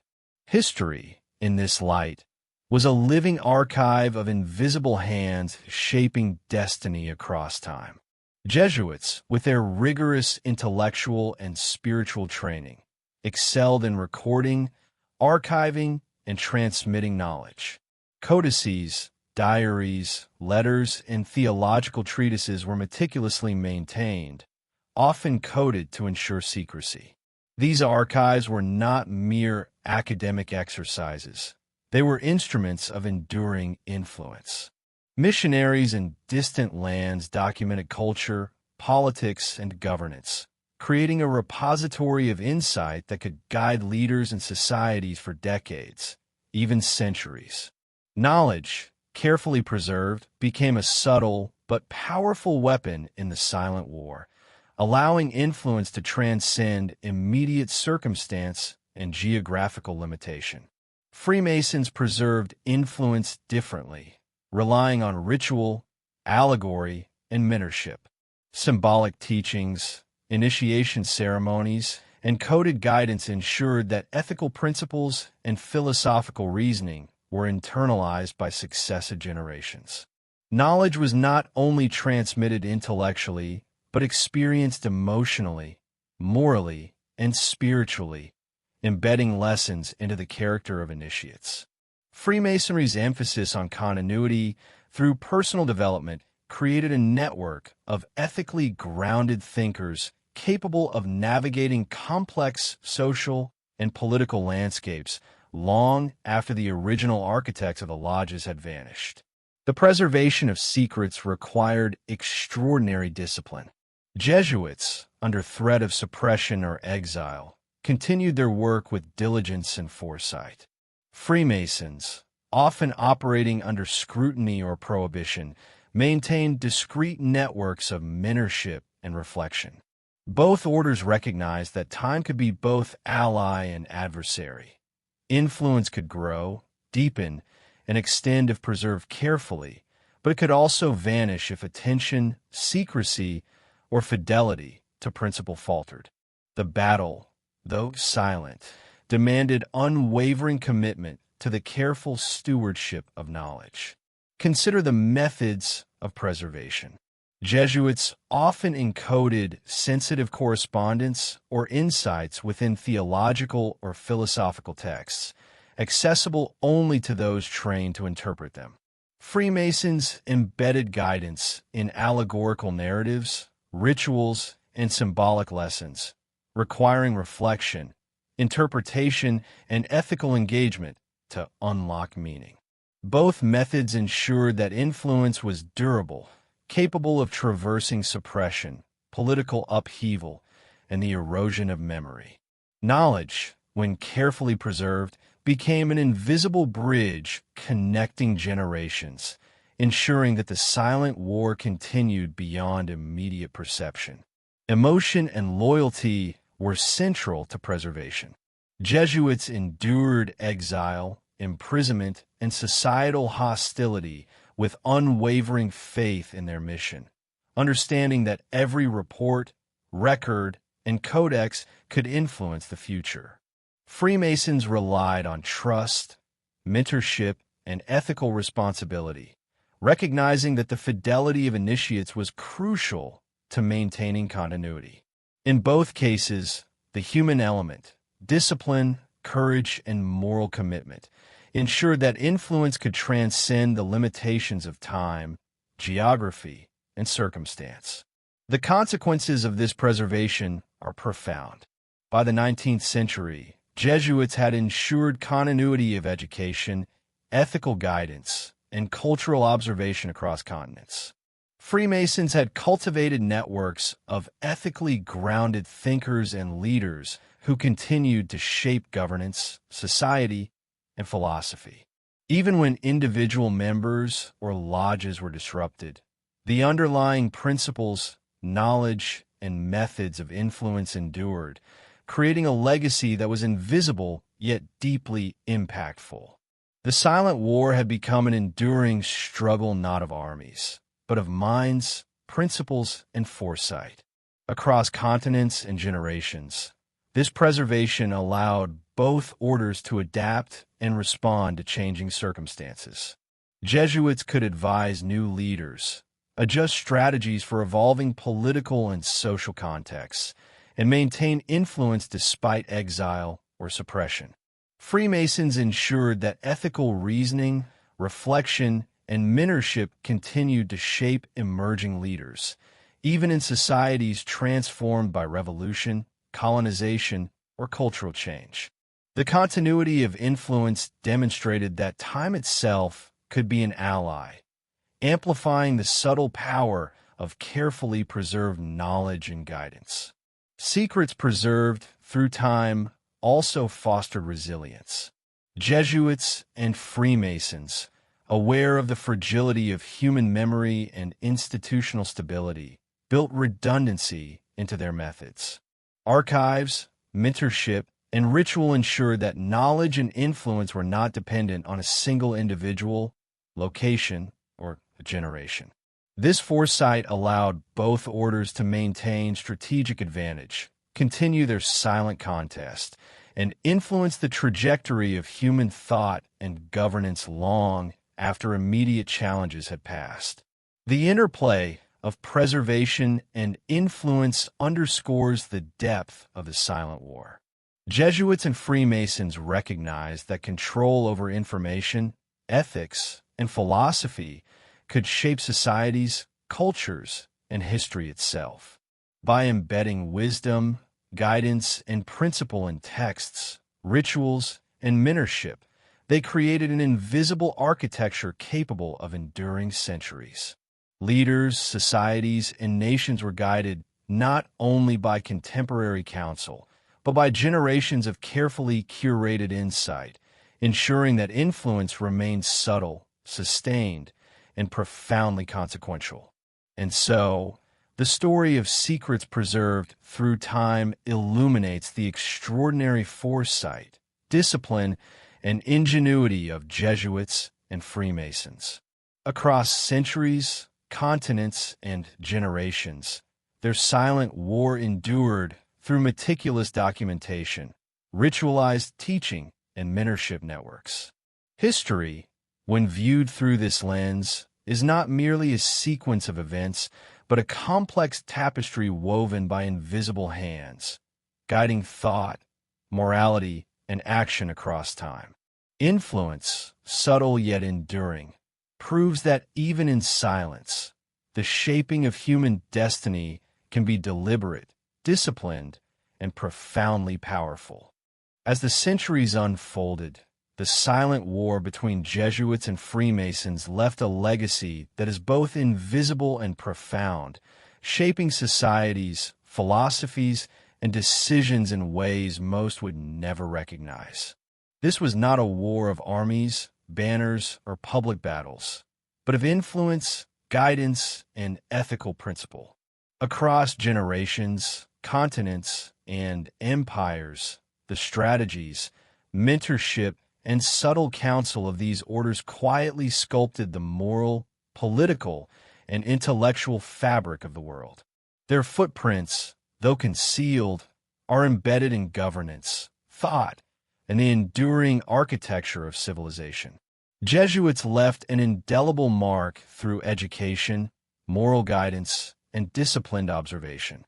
Missionaries and scholars, trained in meticulous reflection and ethical reasoning, influenced rulers, advisors, and populations alike. They built networks that transcended borders, wars, and revolutions, ensuring that ethical and spiritual principles guided decision-making even in the absence of visible authority. The Jesuit legacy is one of patience, foresight, and enduring commitment. The understanding that influence, exercised with discretion and moral clarity, can shape destinies quietly but profoundly. Freemasons contributed a complementary legacy through mentorship, philosophical reflection, and ethical cultivation. Lodges became incubators of critical thinking, principled leadership, and ethical reasoning, nurturing individuals capable of making independent yet morally sound decisions. Freemasonic influence encouraged autonomy, discernment, and reflective action, ensuring that leaders and thinkers acted with awareness of ethical consequence. Across time, the principles of justice, reason, and civic responsibility embedded in Freemasonry helped shape societies in ways both subtle and enduring, reinforcing the silent architecture of moral and intellectual guidance. The interplay of these legacies is striking.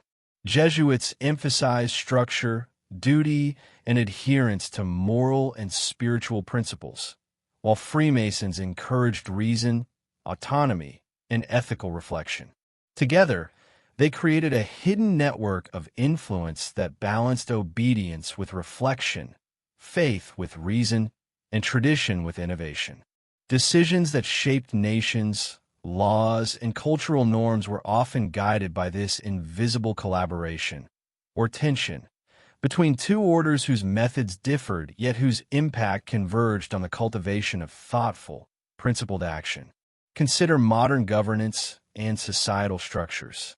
Policies, institutions, and educational systems reflect centuries of subtle guidance, mentoring, and strategic influence. Jesuit emphasis on ethical responsibility and disciplined reasoning is evident in frameworks of moral and civic duty, while Freemasonic influence appears in the cultivation of critical thought, reflection, and principled autonomy.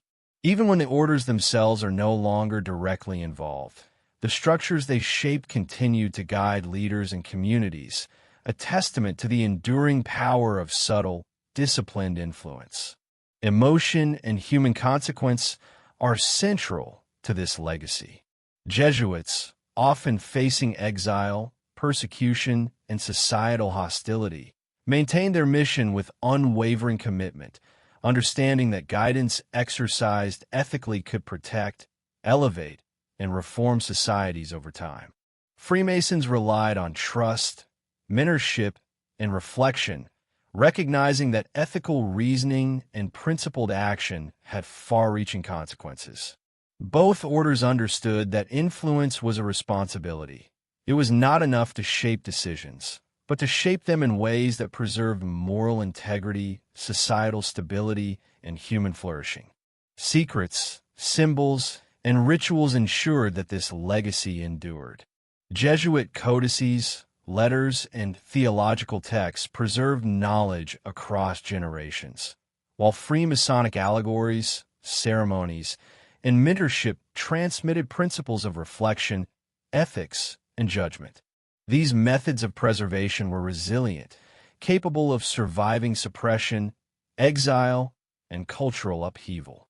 By embedding knowledge and guidance in forms that required interpretation, reflection, and ethical engagement, both orders ensured that influence remained alive, dynamic, and morally grounded, ready to guide future generations. The hidden legacy also illustrates the continuity of strategic insight. Jesuits' meticulous observation and counsel, combined with Freemasons' cultivation of independent judgment, created a network capable of adapting to political, social, and cultural change. Revolutions, reforms, and societal transformations were not simply reactions to immediate events. They were shaped by centuries of prepared minds, guided reflection, and ethical deliberation. The Silent War, though invisible, ensured that the trajectory of history remained aligned with principles cultivated over generations. Even today, the influence of these orders is traceable in subtle ways. Education, civic institutions, and intellectual traditions bear the mark of centuries of disciplined mentorship and philosophical cultivation. Leaders, scholars, and thinkers continue to navigate ethical landscapes shaped by invisible architectures of guidance and reflection. Jesuits and Freemasons demonstrated that enduring impact does not require visibility or recognition. It requires patience, subtlety, and moral foresight. The true power of influence they revealed is quiet, disciplined, and profoundly enduring. Ultimately, the hidden legacy of Jesuits and Freemasons challenges how we perceive history itself. What appears as spontaneous decision-making, political innovation, or societal progress may be the product of centuries of careful guidance, mentorship, and ethical cultivation. History, in this light, is not merely a collection of events, but a tapestry woven by invisible hands, balancing faith and reason, obedience and reflection, tradition and insight. The Silent War, though largely unseen, has left a permanent imprint on human civilization. And so, as we reflect on the centuries of hidden influence, the question remains, what if the subtle guidance of these orders changed not only the outcomes of history, but the very framework through which we understand morality, leadership, and society? The Silent War, fought without armies, banners, or open confrontation, endures in the structures, principles, and ethical foundations that shape our world today. Its legacy reminds us that true power is not always visible, but is enduring, transformative, and quietly woven into the fabric of human destiny. As we step back from centuries of subtle influence, ritual, and mentorship, the full magnitude of the silent war between Jesuits and Freemasons becomes apparent. This conflict, largely invisible to the casual observer, was a struggle not for territory or wealth, but for the shaping of minds, hearts, and a moral compass of civilization. The stakes were immeasurably high. The guidance of leaders, the ethical grounding of societies, and the preservation of principles that could either elevate humanity or allow chaos to prevail. Understanding this silent war forces us to reconsider the nature of power itself. The most enduring influence often operates quietly, patiently, and invisibly through knowledge, mentorship, and ethical cultivation rather than through visible confrontation or force. Jesuits, with centuries of disciplined scholarship and spiritual formation, demonstrated the extraordinary power of observation, guidance, and moral stewardship. Their approach combined faith with intellect, structure with reflection, and obedience with ethical discernment. Every letter, codex, and correspondence was part of an intricate network designed to preserve knowledge, influence decisions, and cultivate virtue across generations. Even when politically suppressed or exiled, their disciplined commitment ensured that guidance endured, quietly shaping choices, policies, and societal norms in ways that remain largely unseen but profoundly consequential.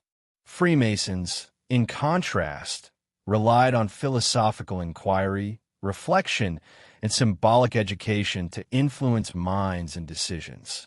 Lodges became incubators of ethical reasoning, critical thought, and mentorship, where initiates learned to navigate the complexities of human society with insight and principle. Freemasonry emphasized autonomy, reflection, and ethical responsibility, shaping leaders and thinkers capable of exercising judgment grounded in reason and morality. Unlike the structured guidance of Jesuits, Freemasonic influence cultivated independent discernment, ensuring that decisions were informed by internalized ethical frameworks rather than imposed authority. The tension and interplay between these two approaches created a dynamic, invisible theater of influence. Jesuits encouraged disciplined, morally guided obedience and strategic reflection, while Freemasons fostered ethical independence, critical thinking, and philosophical insight. Leaders and thinkers navigating both currents often face decisions shaped by this hidden dialogue. A choice that appeared spontaneous or personal was frequently influenced by centuries of mentorship, counsel, and philosophical training. In this sense, the Silent War was not a battle of armies, but a struggle over how societies, governance, and human thought should be guided. Emotion, courage, and human resilience were central to this long contest. Jesuits faced exile, persecution, and hostility, yet remained devoted to the mission of preserving ethical guidance and moral influence. Freemasons relied on trust, discretion, and mentorship, knowing that the ethical development of initiates carried consequences far beyond the walls of lodges. Both orders understood that influence was a responsibility. The careful shaping of thought and conscience could alter destinies, prevent injustice, and guide society toward stability and principle. This was a war waged not with swords, but with reflection, counsel, and unwavering moral focus. Preservation of knowledge was the keystone of enduring influence. Jesuits meticulously recorded observations, analyses, and spiritual lessons in codices, letters, and treatises, often coded for security. Freemasons embedded ethical principles, philosophical reasoning, and reflective guidance within allegory, ritual, and mentorship. Both approaches ensured that knowledge and influence could survive suppression, exile, and the erosion of time. History, when examined through this lens, reveals that the actions of individuals, leaders, and societies were frequently guided by these subtle, invisible architectures of thought and principle. The implications for understanding history are profound. Many events that appear spontaneous, revolutions, reforms, and social transformations, were shaped, at least in part, by networks of disciplined guidance, ethical mentoring, and philosophical reflection. Jesuits and Freemasons, working across continents and centuries, created systems of influence that balanced obedience with reasoning, faith with inquiry, and structure with autonomy. The Silent War demonstrates that the most powerful influence is often invisible, enduring, and capable of shaping not just decisions, but the moral and intellectual framework within which decisions are made. This hidden legacy is not merely historical, it resonates in the present. Modern governance, education, and societal structures carry traces of centuries of mentorship, reflection, and ethical cultivation. Policies, institutions, and civic frameworks bear the imprint of disciplined guidance, philosophical insight, and the cultivation of conscience. Even today, leaders and thinkers operate within a subtle continuum of influence that stretches back through centuries of unseen counsel, ritualized learning, and strategic observation. Jesuits and Freemasons proved that influence, when exercised with patience, discipline, and ethical foresight, can endure beyond the life of any individual or generation. The Silent War also leaves a personal reflection. What if much of what we consider spontaneous in history and society is the product of centuries of careful guidance, mentorship, and hidden influence? What if ethical frameworks, intellectual traditions, and governance structures are shaped not solely by visible authority or force, but by the patient, disciplined work of those who understood the subtleties of human nature? The legacy of Jesuits and Freemasons reminds us that influence is most profound when it engages the mind, conscience, and spirit simultaneously, often in ways invisible to immediate perception but enduring across time. In the end, the hidden war between Jesuits and Freemasons is a testament to the power of discipline, foresight, and ethical commitment. It challenges our understanding of history, revealing that the shaping of societies, morality, and leadership often occurs quietly, through mentorship, ritual, observation, and reflection.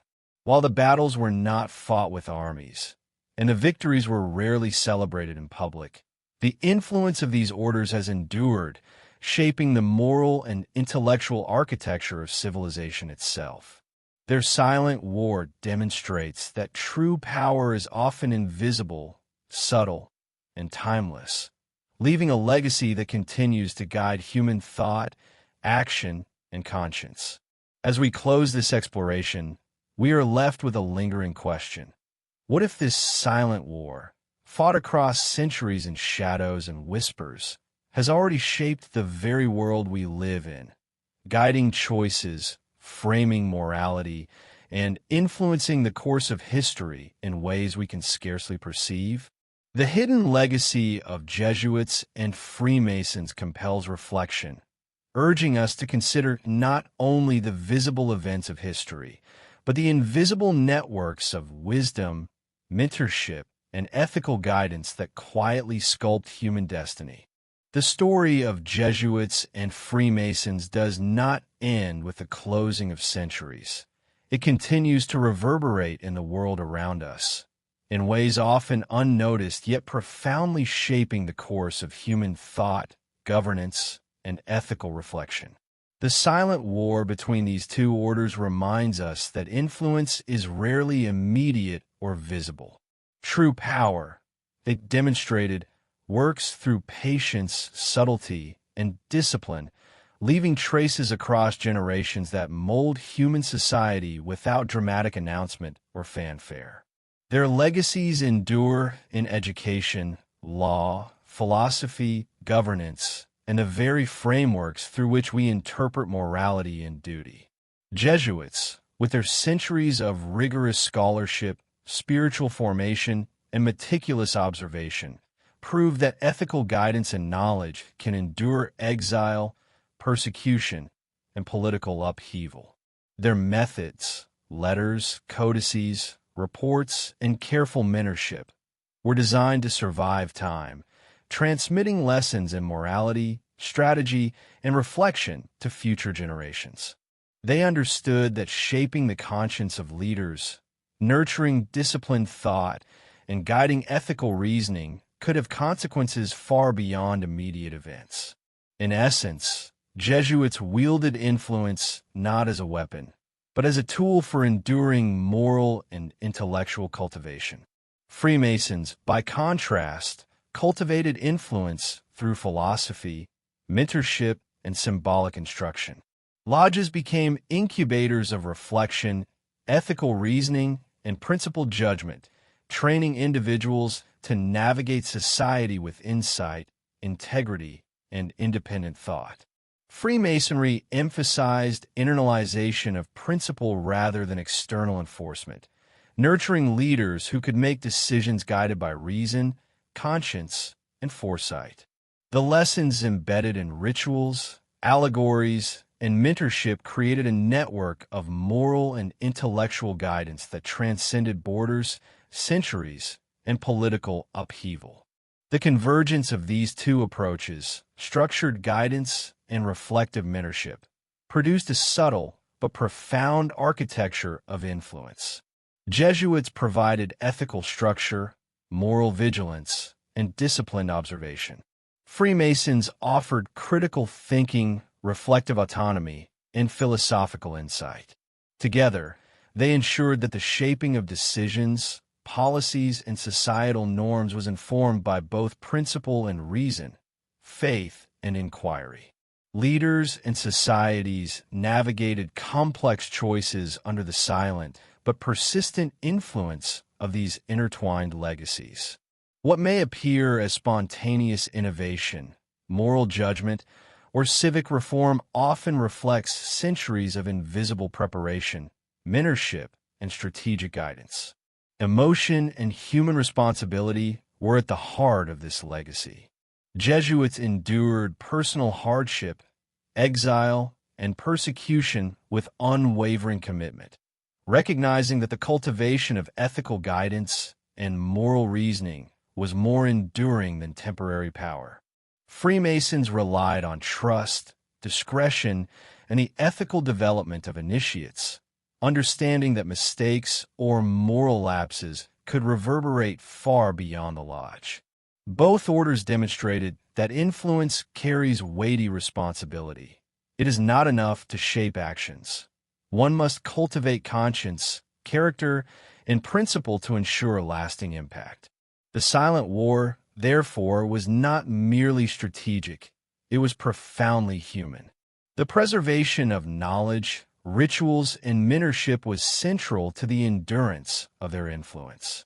Jesuits meticulously archived letters, codices, and philosophical or theological writings to guide future generations. Freemasons embedded lessons in allegory, ritual, and structured mentorship to ensure internalization of ethical principles. Both approaches ensured resilience against time, political suppression, and social upheaval, creating a continuity of influence that spans centuries. Decisions, ideas, and moral frameworks shaped by these invisible hands continue to echo in the modern world, subtly guiding thought, governance, and ethical reasoning. History itself takes on a different dimension when seen through the lens of this silent war. Revolutions, reforms, and societal changes were not merely reactions to immediate crises. They were influenced by networks of mentorship, ethical reflection, and disciplined observation stretching across generations. Jesuits and Freemasons, in their unique and complementary approaches, demonstrated that influence is not necessarily dramatic or overt. It is enduring when applied with subtlety, foresight, and moral clarity. Their silent conflict shaped the moral, intellectual, and political trajectories of countless communities and civilizations. Even in our present moment, traces of their legacy remain. Education, civic institutions, governance, and ethical norms reflect centuries of subtle influence, mentorship, and moral cultivation. Leaders, thinkers, and citizens operate within structures shaped by the invisible guidance of these orders. The Silent War exemplifies the extraordinary power of patience, reflection, and disciplined influence. Choices made today are informed by a lineage of mentorship, observation, and ethical foresight. The visible world is thus the result of countless invisible hands, guiding and shaping it across time. Ultimately, the silent war between Jesuits and Freemasons is a story of enduring influence, ethical responsibility, and the power of subtle guidance. It challenges conventional ideas of history, revealing that the shaping of human thought, governance, and morality is rarely direct or overt. Decisions, policies, and societal developments may appear spontaneous, but they often emerge from centuries of careful mentorship, reflection, and philosophical cultivation. The lessons of this hidden conflict remind us that true power is invisible, patient, and enduring, capable of sculpting civilization through the quiet shaping of conscience, reason, and ethical judgment. As we conclude this journey through the hidden war, one question lingers. What if the very framework of our world, our institutions, our moral codes, and our approaches to leadership has already been guided by this silent struggle of influence, reflection, and principle? Jesuits and Freemasons, through centuries of mentorship, observation, and philosophical cultivation, have left a legacy that challenges us to reconsider how power, guidance, and ethics truly operate. Their silent war persists in the structures, decisions, and principles that continue to shape our civilization. The eternal echoes of influence remind us that the most profound impact is often invisible, subtle, and cumulative. True power does not always announce itself with fanfare. It is built over generations, preserved through reflection and mentorship, and applied with ethical foresight. Jesuits and Freemasons, though their methods and philosophies diverged, share a common achievement.